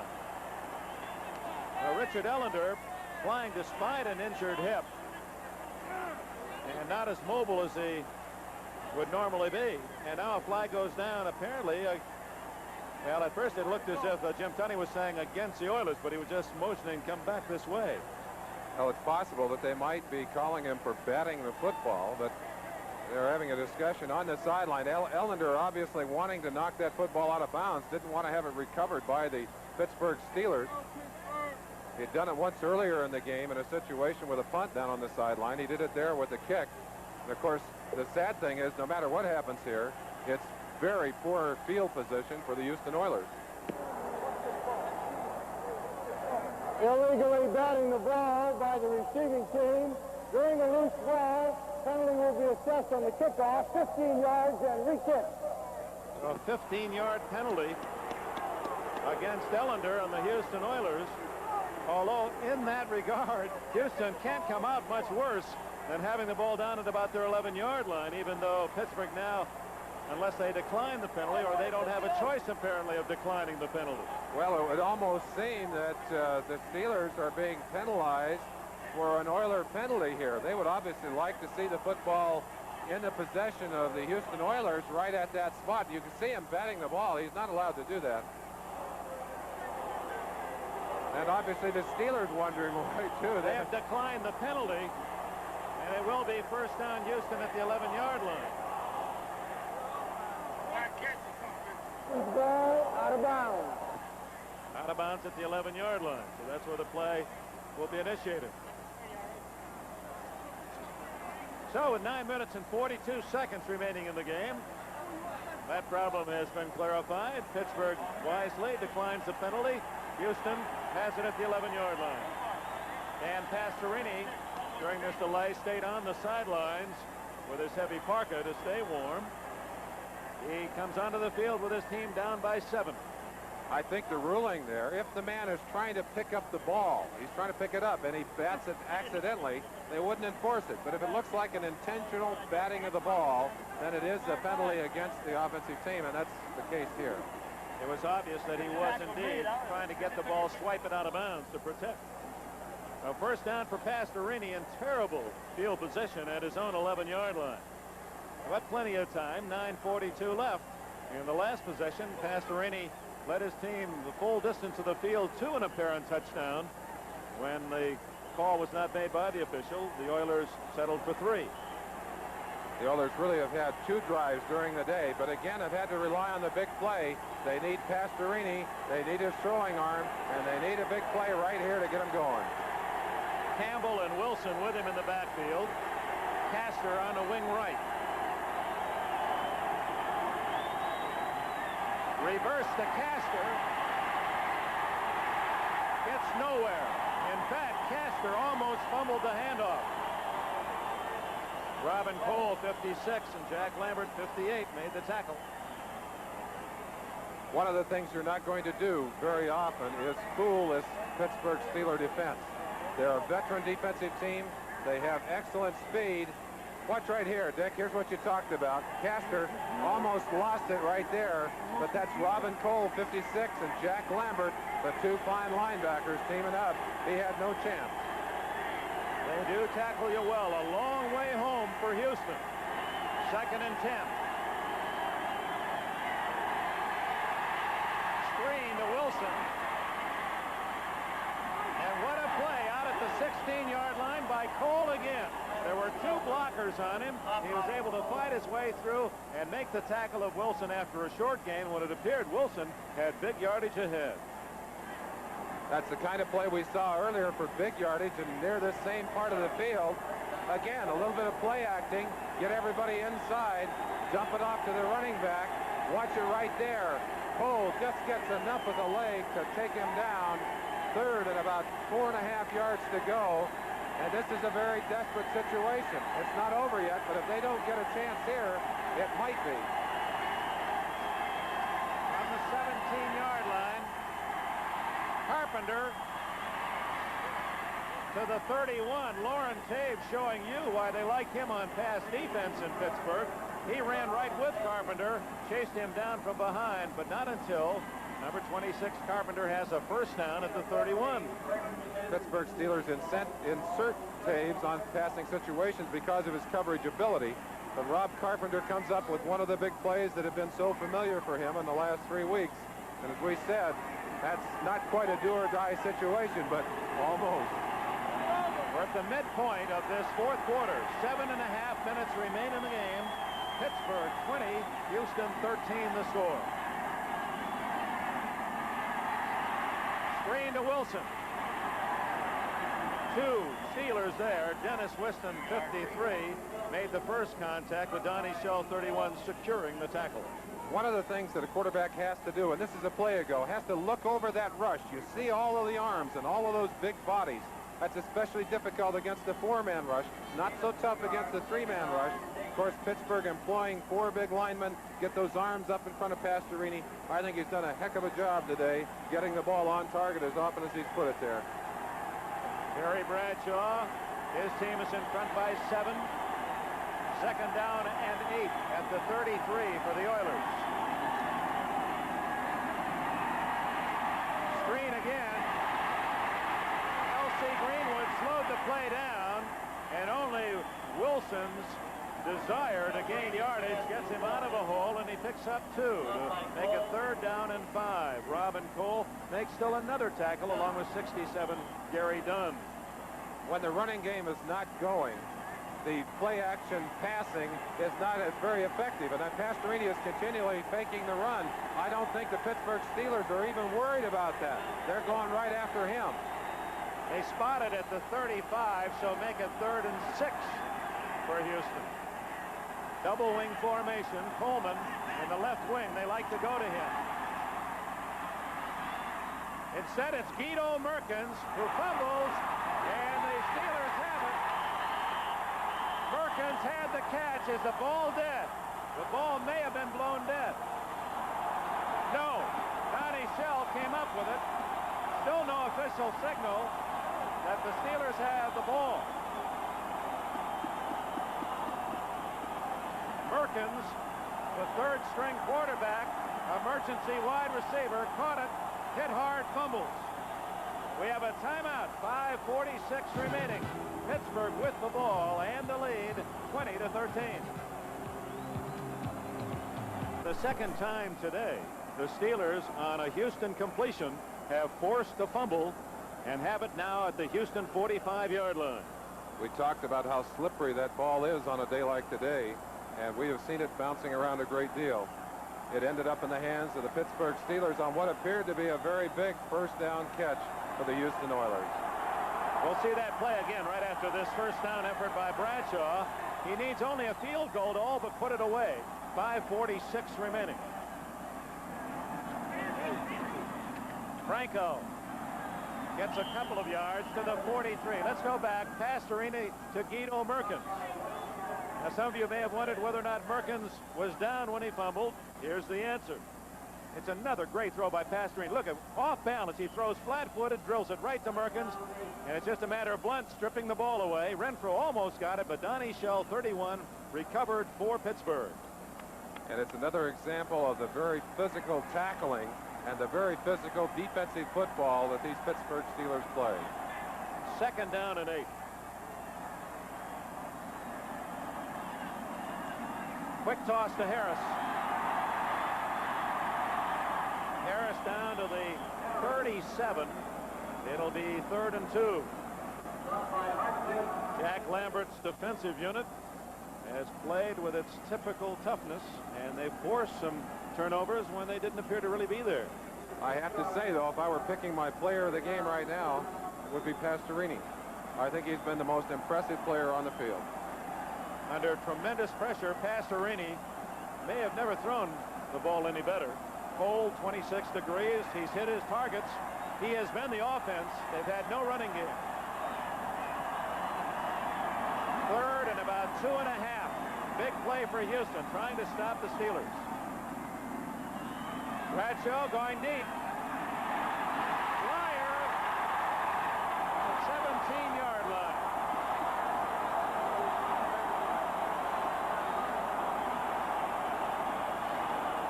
Mike Reinfeld on the coverage. That's just a matter of Blyer so wide open. It was an easy completion. And the pass, a finesse pass, had to be lofted over the head of the defenders. Bradshaw again has tremendous time, but look how he hangs the ball over the top, lets it drop right into the hands. That's a fine catch by Rocky, too. He does his job as well as anybody around. Reaches low for that one, scoops it in, protects it. Oh, with 3.5 minutes left, Bradshaw has the Steelers deep in Houston territory, leading 20-13. Blyer. All the way to the 10-yard line. There are 50,000 plus seats at Three Rivers. Most of them have not been used today. Half this crowd has been on its feet since the opening kickoff. Now, Rocky Blyer taking advantage of the fact that this Houston defense trying to make the big play right now. So pepped up that they're almost over pursuing. Stringer running out beyond the play. Blyer cuts in underneath it, a la Franco Harris. Down to 2 minutes and 50 seconds as Bradshaw now has it second down and call it 2.5. Blyer to the 9-yard line.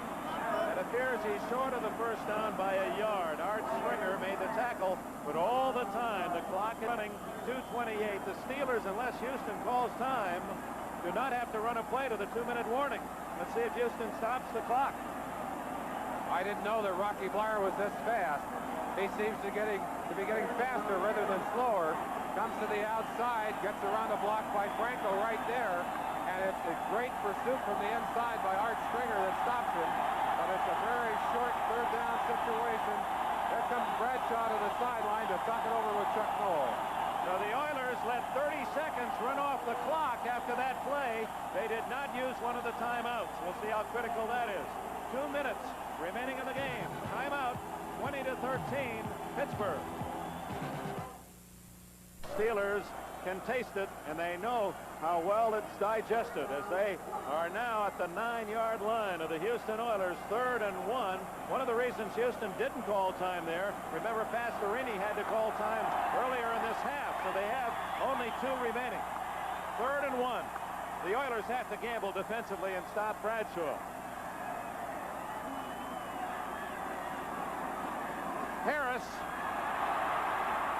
first down at the 5-yard line.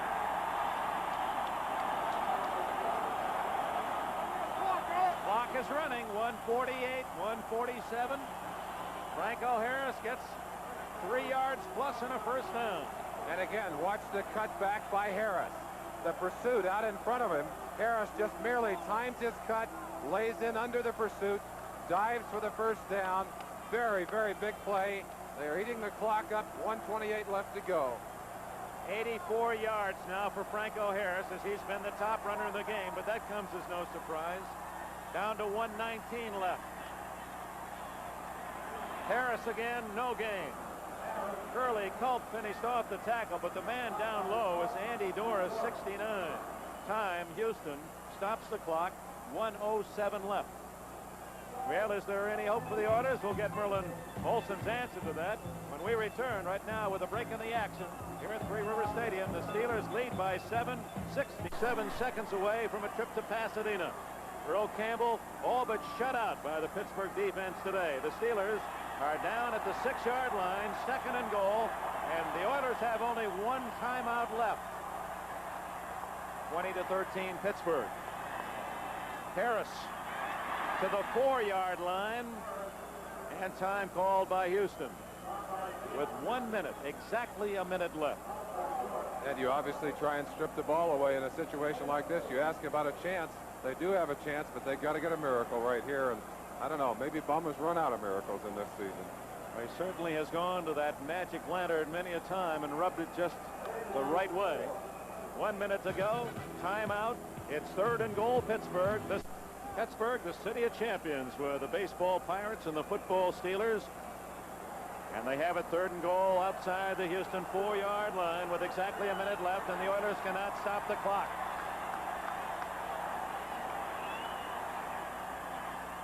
Blyer, touchdown! And the Steelers are on their way to Pasadena.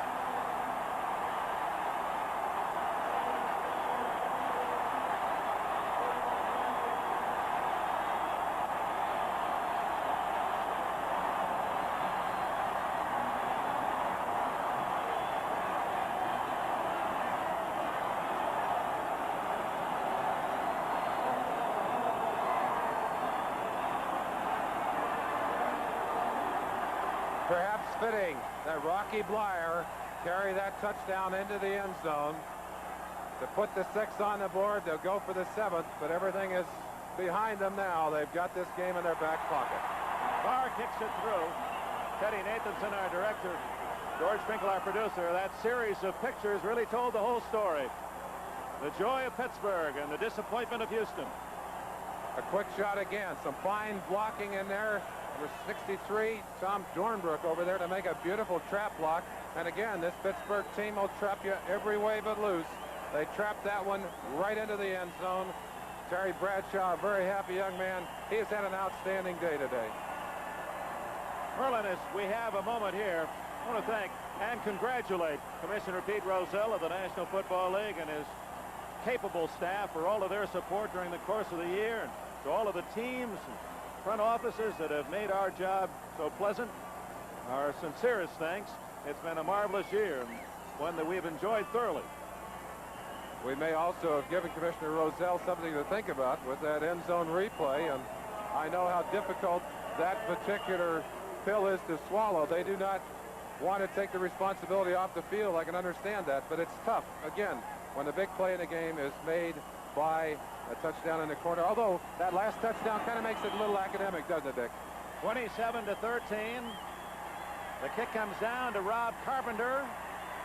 who runs it out of bounds at the 25-yard line. Of course, the clock stops as soon as the play is dead anyway, but Carpenter heads for the sidelines. And now it's a matter of just 49 seconds before these Steeler fans really celebrate. But wait till this year. Yep.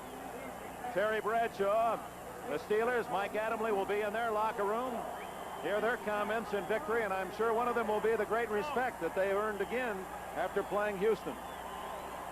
Talking about Houston, I think it's only appropriate to talk about the great season that they have had.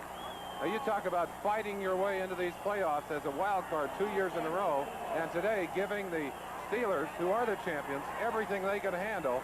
I'm really impressed. I think they're a great football team. Tim Wilson complete, tackled immediately by Donnie Shell. And you know, the Oilers, win or lose, are going to have a big party at the Astrodome. The fans down in Houston, some 47,000 showed up last year after they lost here in Pittsburgh. And they're planning the same type of get-together to say thank you to their team after today, whether they won it or lost it. And it's to be commended. Those Houston fans are as vocal and as supportive as this Pittsburgh group. Complete to Barber. And with 14 seconds, 13, 12, 11, the Oilers with two great victories to get here. But again, the favored Pittsburgh Steelers have proven they are the class of the American Football Conference. The final score, the champion Pittsburgh Steelers 27, the Houston Oilers 13.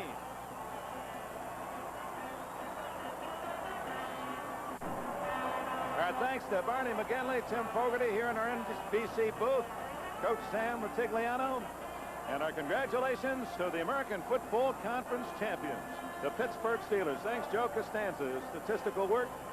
Franco Harris, Terry Bradshaw, that defense. The steel curtain, other than the long interception touchdown by Vernon Perry, they technically kept the Oilers out of the end zone. And I think one thing you have to know about these Steelers, they've been working all year to get back into that championship game, that Super Bowl game.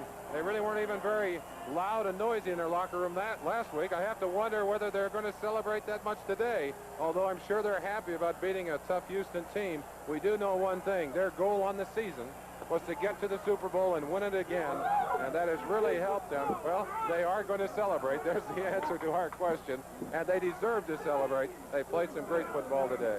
They love the cold weather and the support of Pittsburgh, but they also like to play their last game of the year in warmer climes, and they're on their way to Southern California. We're going to get their comments directly from that Pittsburgh Steeler locker room, and even at that, you can see they carry themselves as champions, but it isn't the boisterous, sophomoric kind of display of emotion that you might expect in other locker rooms at this time of the year and the importance of this game. Well, they are real professionals, and I think one of the things that helps them so much in the playoffs is that they start the season expecting to be in the playoffs. A lot of teams start the season hoping to be in the playoffs, so that when the Steelers get here, it's something they have prepared the whole year for. Bradshaw and that whole group, they kind of just fought their way through the end of the season, waiting for the chance to play for the money. Now they have a chance to go to Pasadena and do it. You've said it so many times, teams reflect the character and personality of their coach, and so it is. You saw Chuck Noll walking almost like he was someone that wandered in off the street. No one paying a lot of attention, showing no emotion, but you know inside the great joy he must be feeling because he's an outstanding coach. In fact, since 1972, the first year the Steelers were in the playoffs, his teams have the best record of any National Football League team. So stay tuned. We're going to meet the champion Steelers on the Budweiser NFL Report right after these words. Promotional fee has been paid to NBC. Super Bowl, but this was the play that people won't soon forget in this game. It was the touchdown that wasn't, as the Steelers went ahead and beat the Oilers 27-13. This is the Budweiser NFL Report, brought to you today by Budweiser. For all you do, this Bud's for you. Hello again, everyone. Bryant Gumbel welcoming you back to NFL 79 headquarters. Our final today in the AFC Championship, Steelers 27, Oilers 13. That controversial play, the very big item of this football game. To that end, we're going to effort an interview with Vito Stellino. He works for the Pittsburgh Post-Gazette. He is the pool reporter who will talk to the officials involved. Mike Adamle will try to have an interview with him. Along with that, Mike is in the Pittsburgh dressing room. We'll get some of their comments. Sam Nover in the Houston dressing room will have some of their comments, too. As far as the game was concerned, it was tight all the way, which is why that play loomed so big. That man, Earl Campbell, did not have a very good afternoon. 17 carries, 14 yards. But it was the Oilers, using last week's star, who got on the board first with a big break. Vernon Perry stepped in front of Benny Cunningham, off to the races, 75 yards. Perry all the way, offense never on the field. Houston goes out in front, 7-0. But Terry Bradshaw isn't one to let his mistakes get him down. Bradshaw operating under pressure here, drifts out of the pocket, and then picks up 25 yards. This set up Pittsburgh's first score, a Matt Barr field goal, cut the margin to 7-3. Still in the first quarter, Dante Pastorini playing well up top. Number 47, Ronnie Coleman, down to the 32-yard line here. Houston got a fresh field goal. That made it 10-3. Then in the second quarter, Pittsburgh ball, 3rd and 6. Dante up top again, touchdown, Benny Cunningham. That tied it at 10, a 16-yard score. Still in the second quarter, 3rd and 17, Houston. Pastorini looks and finds Mike Renfro, but when he's hit by 31, Donnie Shelley stripped of the ball. Mel Blunt picks up the interception. It begins a Pittsburgh scoring drive.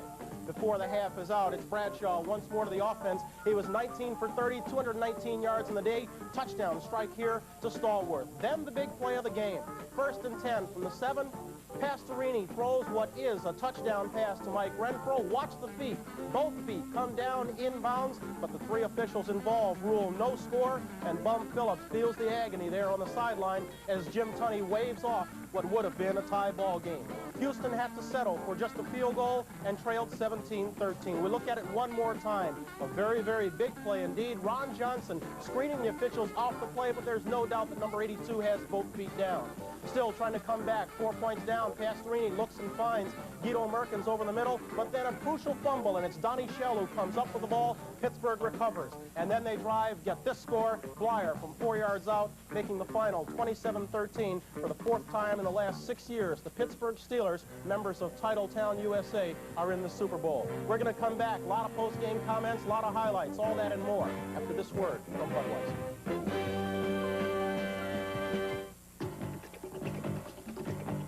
To everybody who puts in a hard day's work, this Bud's for you. This Bud's for you. There's no one else who does it quite the way you do. So here's to you. You know it isn't only what you say, it's what you do. This Bud's for you.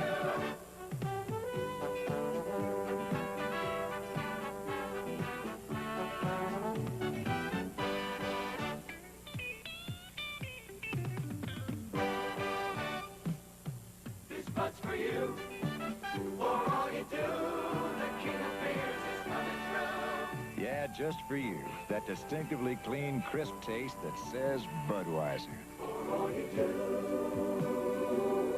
Hey, this Bud's for you. From top to bottom, from drafting to execution, the Steelers are indeed the team of the 80s, but the architect, the man in charge on the field, is Chuck Noll. He's with Mike Adamle right now. Michael? Well, Brian, I'm with another successful victory in AFC Championship. Chuck, your perceptions of the game? Well, you know, going into this game, we had a great deal of respect for Houston, and we still have a great deal of respect for them. But this football team wanted it very badly, and they played very, very hard. We were able to come up with some big plays defensively, and big plays offensively. And I think that was the difference. It was a, you know, tough defensive game, both sides. It seems historically a lot of AFC Championship games have been decided by controversial calls. Today, Mike Renfro caught a ball over Ron Johnson. Where were you when that call was made? I was on the sideline. I have no idea what happened. I trust the officials were on the call. Do you think officials are conscious of the fact there was an onside kick in the game in the Astrodome, that it went against you, that you could have been in a position to win the game? Are they conscious of maybe making up for a call like that? I have no idea. Why? Was this a bad call? I didn't see it. I thought it was called on the spot, and there was some discussion. I don't know what happened. From about 4 different angles, it was a you know, obvious touchdowns, but I don't think it tarnishes the victory at all. Again, congratulations, Coach. Right now, let's go back to Brian Gumbel in New York, and we'll get Terry Bradshaw, Franco Harris, and a couple other guys. Thanks, Coach. Okay, Mike, thank you very much indeed. From all different angles, it did look like a Houston touchdown, but it'll never appear in the books. We're going to come back with some more comments, some more looks at that touchdown right after this word from Budweiser. People always say you talk funny, but when you talk about Natural Light beer, you make sense. To all my fans and fannies, I thank you. Natural Light does have a taste all its own, because there's nothing artificial in this beer. Just the finest natural ingredients, including lots of barley malt, for a fuller taste and a less filling beer. Look at it. Taste Natural Light. The difference is what we put in and don't put in. This is no laboratory light beer. This is Natural Light. Me, I take care of myself. Here and here. That's why I use Skin Bracer from Menon. It's for men who take care of their skin every day. You have to. Shaving is rough. Skin Bracer tightens your pores. That's the tingle. It refreshes your skin and smooths it. Hey, it's not cologne. It's skin care that feels good. You need that after shaving. You smell terrific. Thanks. I needed that. Menon Skin Bracer takes care of men who take care of their skin. Championship clubs are always characterized by outstanding talent and outstanding leadership. Pittsburgh is on the field, leadership on defense provided by Joe Green, on offense by Terry Bradshaw. Mike Adamle has the two of them now. Mike? Two of the stars of today's game, Terry Bradshaw, Joe Green, you were awarded a game ball for your key playing today. Last year, the Houston Oilers were just happy to be here. This year, they were a little bit better prepared. Did you feel that the game would be as tough as it was physically? Yes, I did. They were prepared, and they played a tremendous ball game. They played their hearts out, and it's just too bad that things happened the way they did for them. Yeah. Joe, you know, one of the key ingredients, I guess, of the Steelers' success has been Coach Chuck Noll, a quiet man. Yet a lot of his success has been his relationship with all the players, but in particular the black players. You have been transferred from Mean Joe Green, a guy out of North Texas State, to one of the real leaders of the Steelers team. What has your relationship been like with Coach Noll?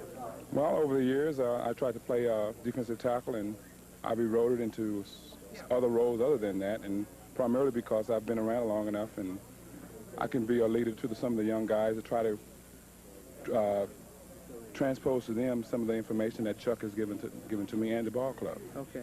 Joe, congratulations. Thanks a lot. Thanks, Mike. Okay, Terry, last week Vernon Perry had a sensational game. 4 interceptions. Today you went out, you threw right in his direction. He picked you off for 75 yards. He did. He really did.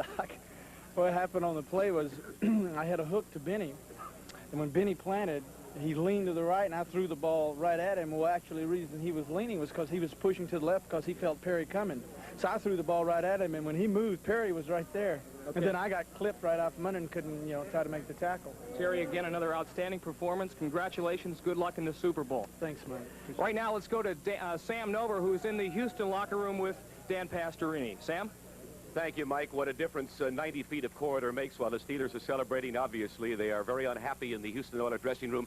I have Dan Pastorini. Dan, it was a very courageous performance, and I assume that you will always reflect on the pass out of bounds. It's a tough thing to reflect on, but, if you're playing for Pittsburgh, it would have been a good call. If you're playing for us, we felt it was a bad call, but that wasn't the point in the game. They're a good football team. There's no question about that. We've played them many times, and if you're going to go to the Super Bowl, you got to go through Pittsburgh. There's no question about that. They played a great game today. They had good concentration. They had great effort from everybody. We had a great effort from everybody, and we've got nothing to be ashamed of. It's a tough pill to swallow, but, there's always going to be another time somewhere. You have been able to beat this team during the regular season, split the regular season series the last 3 years, in fact. But the playoffs have been another story. This probably deepens the frustration, I'm sure. Yeah, it's a little frustrating to get this far. You'd always like to go one more game, but I think it's a good representation of our division. And we're pulling for them as far as the rest of the year. Okay. Hopefully they'll win. Thank you, Dan, very much. Congratulations to you. Now let's go back in the Steeler dressing room and Mike Adamle. Mike? 2 years ago in the AFC Championship game, there was a very controversial call. Rob Lytle fumbled the ball for the Denver Broncos. Apparently, it was recovered by the Oakland Raiders. They did not rule it that way. Up until that point, the press was not allowed to talk to the officiating crew. That has all changed. They have now adopted a pool reporter, a local reporter from a local city. This unfamiliar face is Vito Stellino. He is the designated pool reporter. He has talked to Art McNally and Jim Tunney's crew. What was the call? I talked to Jim Tunney, the referee.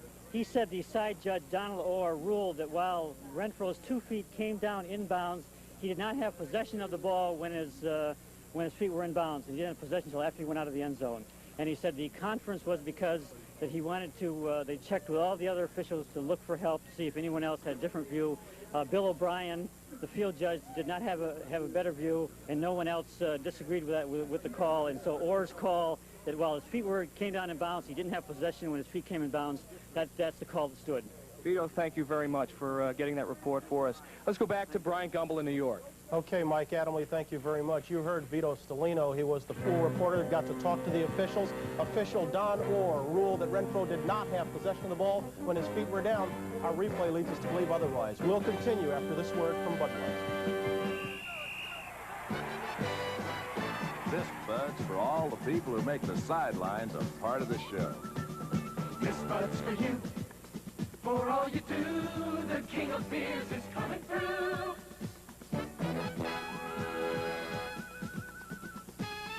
Yeah, just for you, that distinctively clean, crisp taste that says Budweiser. For all you do, this Bud's for you. Sharp razor blades are designed to give you a closer shave. Great for my beard, but can still be irritating to my skin. So I help protect my skin with Rise. Rise is thicker than the leading foam. Look, I can't even shake it off.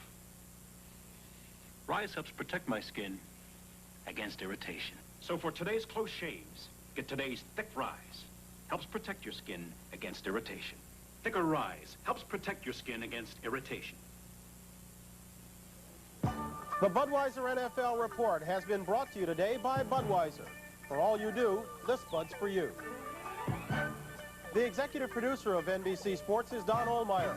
Coordinating producer, Ted Nathanson. Today's telecast produced by George Finkel and directed by Ted Nathanson. Our technical director was Horace Ruiz. Associate producers Kenneth Edmondson and Michael Hadley. Associate director, Richard Klein. As we sign off for this AFC championship game, we also sign off our coverage of National Football League action for this season. The names you're seeing, the names of the people who've brought you the games all year long. But even as we finish up with football, we'd like to remind you about a big weekend of sports action on NBC next weekend. We'll get it all started on Saturday, 1 o'clock Eastern Time with Olympic Diary. We'll have Lake Placid trials, 70-meter ski jumping, trials in speed skating, and the Muhammad Ali track meet. That'll be followed by regional basketball action, followed at 4 o'clock Eastern Time by the third round of the Bob Hope Desert Classic. That's only on Saturday. We'll come back on Sunday, 1 o'clock Eastern Time, a nationally televised collegiate basketball game between the highly ranked Syracuse Ball Club going against the Purdue Boilermakers. That'll be followed at 3 Eastern Time by the premiere third season of Sports World. That followed at 4:30 Eastern Time by the final round of the Bob Hope Desert Classic from Palm Springs, California. So it's a big weekend of sports action on NBC right here coming to you next weekend. But for now, from all of us who have brought you football all year long, our thanks for being with us. Brian Gumble saying, have a nice afternoon.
This has been a presentation of NBC Sports, network of the 1980 Olympics. We're proud to bring you the best in sports television.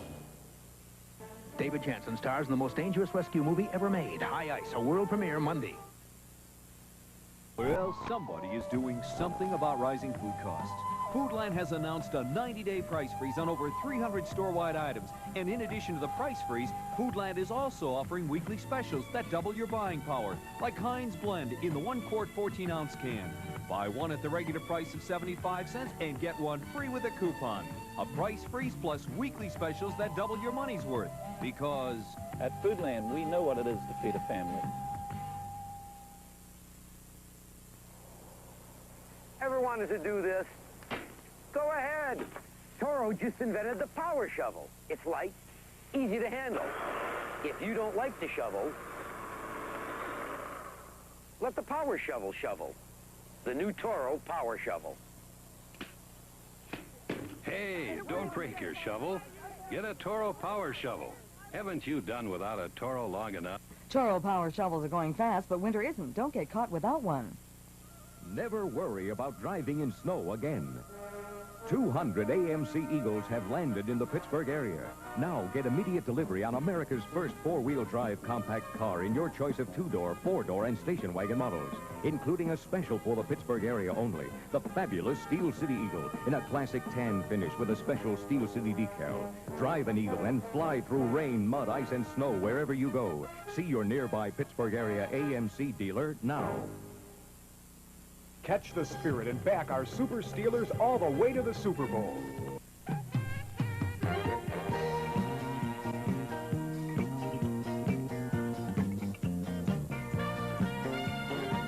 The WIIC-TV post-game show is brought to you by your nearby Giant Eagle supermarket and 44 Giant Eagle stores throughout the Pittsburgh area. Giant Eagle, bringing all of the best to you. Now, let's return to Three Rivers Stadium.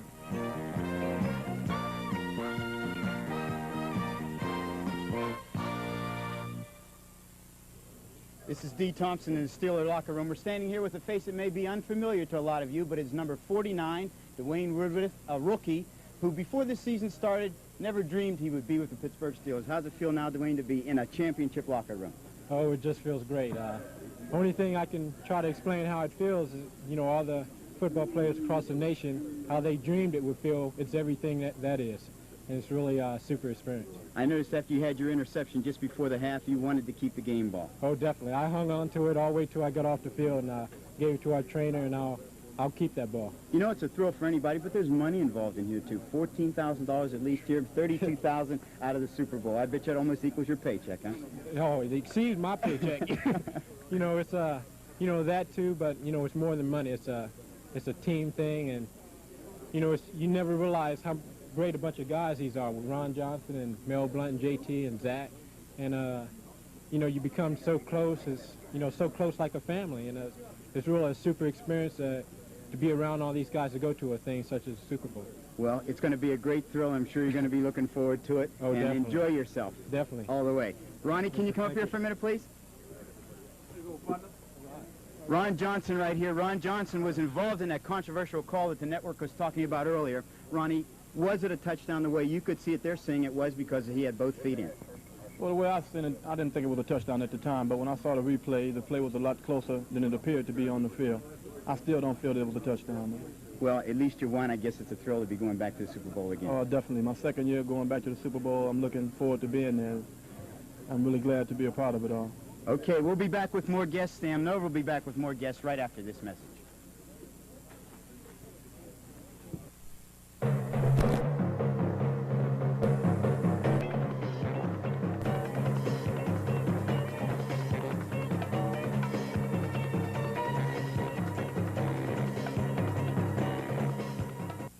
Congratulations, Steelers. You've done it again with another great victory. And Giant Eagle has done it again with a great price on ground beef, just $1.28 a pound. It's lean, delicious, and ground fresh several times a day. And just $1.28 a pound in packages of 5 pounds or more. Stock up on Food Club Grade A large eggs, too. They're just 68 cents a dozen this week. And for your convenience, Giant Eagle stores are open 24 hours a day from 8 a.m. Monday through 10 p.m. Saturday. Giant Eagle, bringing all the best to you. Hello, Rusty Jones. Hi, I'm Rusty Jones. And you know what? I'm the one new car option you can buy that'll appreciate value. That's right, because I'll stay with your new car as long as you own it. Winter and summer, day and night, not even a coffee break. Working to save your car from rust. and a rust-free car is worth more. So at New Car Time, insist on Rusty Jones Rust Proof. Hello, Rusty Jones. Goodbye, Rusty Cars. Sam Nover back in the Victorious Steeler dressing room. I say victorious, but every time I come in here after a big win like this, I'm always amazed at the fact that it sounds like you're losers. I mean, the noise is almost non-existent at this particular point. Well, I think we're content to win. We're satisfied. I thought it took a great effort from our football team to beat Houston today because Houston was very emotional and very physical, and they always have been on defense. So the fact that we moved the ball, especially in the first half, very well, scored 17 points, makes me proud of our team. Mike Webster probably assisted in controlling the line as well as the Steelers have against the Houston Oilers, because you told me you didn't think they played as well in this particular game as they did in the one Monday night game down in Houston. Well, it has a lot to do with your game plan. Terry never gets enough credit for application of his game plan. In the last two games against Miami and Houston today, and last year in the playoffs, he's just been outstanding as far as changing things up, little run, little pass, little play action, stuff like that. It all helps against the 33 and makes our job a lot easier. And you pick up chunks of yardage, you get ball possession, and you score points. Mike, as our viewers may have seen just a few moments ago, I was in the Houston Oilers dressing room, and Elvin Bethea and Dan Pastorini and a few other Oilers were shedding tears. Rightfully, I guess justifiably so, in as much as these guys put their heart and soul into this ballgame. Well, I feel bad for them in that respect because they are champions. They are men that play with everything that they have. You know, Pastorini never gets enough credit. You know, the guy comes back from being hurt, actually in the game, and probably hurt pretty bad, but he still sucked it up and came back out because he wanted to be a part of a victory. But Houston's coming on, and their future is bright. Mike, the Super Bowl is almost anticlimactic, don't you think? Tampa Bay or Los Angeles? No, you can never say that. Not for me. It's never going to be anticlimactic because that's what it's all about. You have to take it one step at a time, and that's the game that's the most important for us right now. Okay.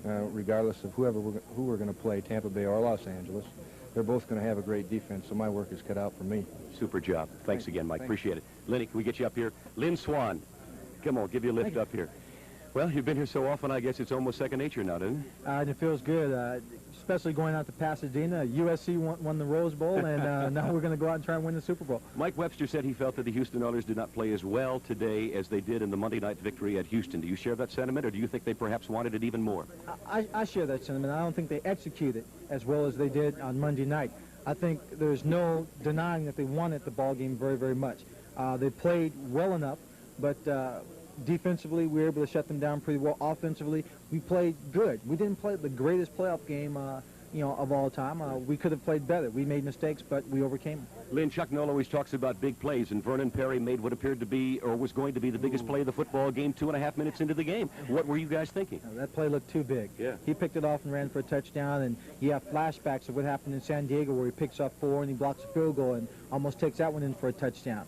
But fortunately, our team has depth of character, and we rallied around a mistake and said, hey, we won't let it get us down. We came back.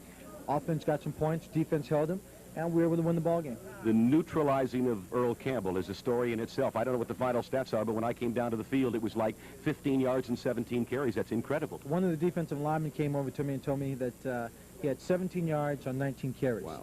And you have to figure part of that is because he is hurt, and he's probably suffering a little bit with his injury. But you still have to say it's great defense. Our line held him. They gang tackled him to make sure he couldn't get the extra yardage, and they hit him hard. The secondary of Houston, rather effective, I thought, except for the touchdown passes they allowed. But I think in amount of completions for Brad, it might have been a very difficult afternoon for you guys. Well, I don't think throwing the ball was that difficult. We took the short passes. We tried to go deep a number of times. They put some good pressure on Brad, and we weren't successful as often deep as we would like to have been. But we had a lot of open area in the middle of the field. We had some backs open, and and the running game was working good for us. So instead of trying to force it and push, we just took things nice and easy, conservative offensive game plan, and we scored. Well, you and Bernadette will see a lot of friends and neighbors and family when you go back to Southern California, won't you? Going home back to the Rose Bowl. Okay, babe. Thanks very much. Thank you. Lynn Swan of the Steelers. We'll return to the Steeler dressing room, have more of the celebration here in the Steeler dressing room right after this.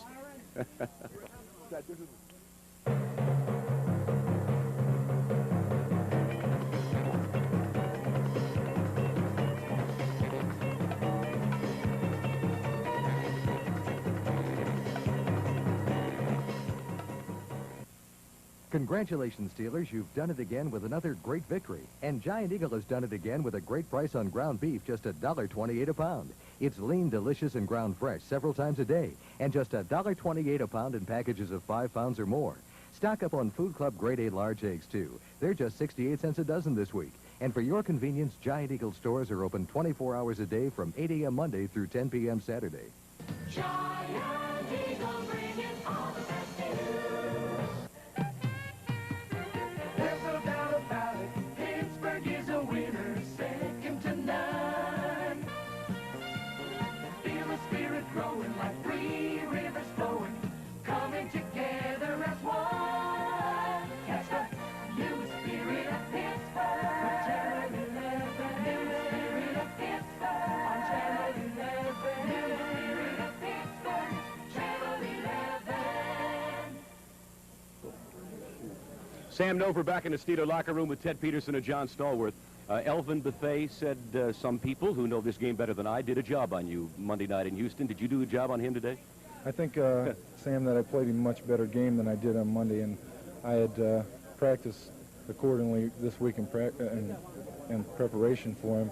I tried to set much lower because he is so strong and he's a little shorter than I am, and I only get in trouble when I play too high. So I tried to practice and keep a lower tone of play this week. Teddy, I told our viewers just a few moments ago in talking to Mike Webster that Bethea was crying in the locker room. I guess the kind of emotion that the normal person is expected to react to, but I guess football players aren't supposed to cry for some reason. He really wanted the game. It was obvious by his post-game reaction emotionally.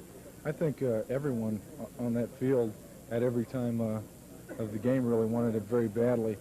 It was a very hard-fought football game, and I respect the Oilers a lot for that. You got a right to be proud. You did a hell of a job. Thank you. Congratulations to you. John, step in, if you will. Thanks, Ted, very much. The Houston Oilers have traditionally played the Steelers very tough. That's obvious. Did you go about doing anything differently or still try to do what the Steelers always do well, just stuff it down their throats? Defensively, we did that. I think during the course of the week, Lynn wasn't practicing, I wasn't practicing, so we weren't really able to prepare ourselves well physically for these people. We tried to get them down mentally. I think we did that, and that was one of the keys in the ball game. Terry down there, and when we played them in Houston, didn't read his keys very well, and we made some mistakes with our receivers and running the pass routes. So we were able to play it mentally. I think that was one of the keys offensively. John, did you get doubled all day? You and Lynn both? The type of double coverage they had was rotating their corners up and trying to jam us coming off the ball. So we got that all day. They tried to delay us, maybe make a little bit more time for their pass rush and to delay us in our routes. While Bradshaw may have not been as flamboyant as one would expect from the premier quarterback in the National Football League, I guess it's a subtle football game like this where you can really appreciate his play calling and his talent, isn't it? Oh, for sure. He played a superb game today. There was some instances where he stayed with one receiver when it needed to be, and there were instances when he went from the first to the second to the third receiver and completed that. He played a superb game. Can you, as a receiver, appreciate the work of the offensive line when Corson has to play and Peterson has to play, and you don't have the regulars that you're usually accustomed to having in front? Oh, for sure, because if they don't do their job up there, I can't do mine. Bradshaw can't do his. Franco can't do his. It all starts with them, and we won the game today because of them. The Super Bowl won't be anticlimactic to you, I guess? No, no, no way at all. I suggested that earlier, and Webster wanted to throw me off the stand here. He had right to. Okay, congratulations. Thank you. Nice victory. you Very nice. very much. John Stallworth in the Steeler dressing room. We'll be back with more of our post-game show right after this.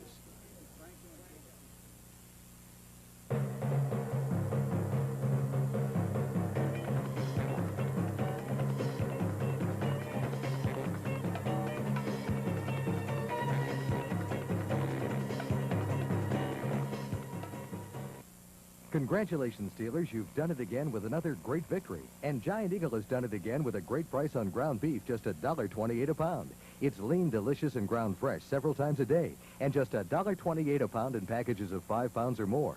Stock up on Food Club Grade A large eggs, too. They're just 68 cents a dozen this week. And for your convenience, Giant Eagle stores are open 24 hours a day from 8 a.m. Monday through 10 p.m. Saturday. Giant Eagle bringing all the best to you. Dave Kelly, Steel City News. Whenever one of us gets ripped off, we all get ripped off. My job is to call attention to the crooks and the liars that are doing it to us. Mary Rob Jackson. I love the people stories. I get to go out and be part of people's lives in a very special way. Jack Edson. First of all, I'm a journalist, I'm a reporter, but I'm glad there's no law that says I can't have a good time with it. The people of Steel City News. Your kind of people. Your kind of news.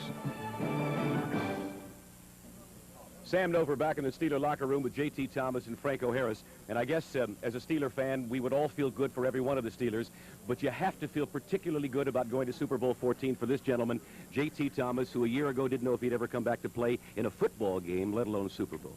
Yes, you're right, Sam. It has been, I think, a big blessing in my life, and basically, you know, I'm happy to be here. Last year, I was in the stands watching this game and walking around congratulating the players, and like I say, it's something I worked for I guess ever since last November.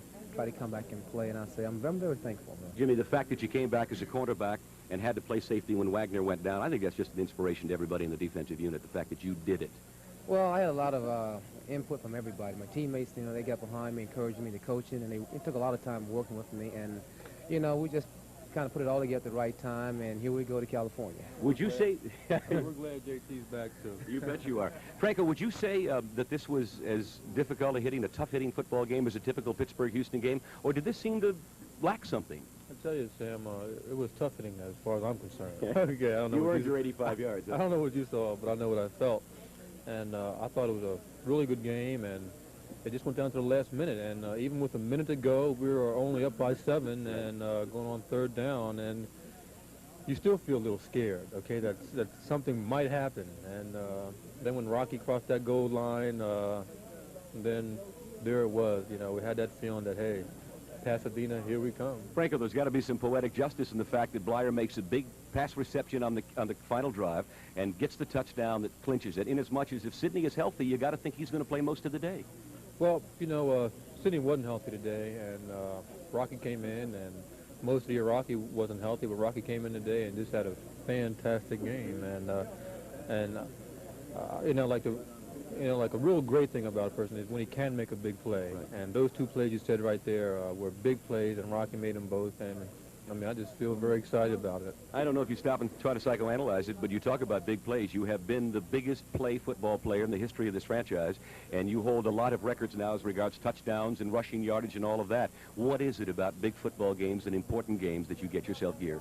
Well, let's enjoy it. I mean, this game today, even though you get nervous and like you're scared, really can't wait until it's here and until you can play. And I'm just very excited about it. And first of all, happy that we're in a position that where we can play, and since we are, I just want to go ahead and go all out and play very hard and enjoy it and win. And luckily, we know we've been able to do that. You have indeed. Congratulations. We'll see you in Pasadena, buddy. Thanks, Franco, very much. Sam, one final step before we close. Earl Campbell, 17 attempts today for only 15 yards. Houston only gained 25 yards on the ground. That shows you that this team is built on defense. Unbelievable defensive effort by the Steelers. The Houston Oilers were game and a remarkable football team, and I think the emotion that I saw in the Houston dressing room is symbolic of the fact that these guys wanted it every bit as badly as anybody in this dressing room, and today Pittsburgh was a better team, D. Yep, well, we're going for number 4, Pasadena now, we hope. We'll see you all in Pasadena. Hope you enjoyed our extended post-game report from NBC's, and we'll see you during the course of the week with more reports on the 1979 Pittsburgh Steelers, the AFC champions, headed for Super Bowl.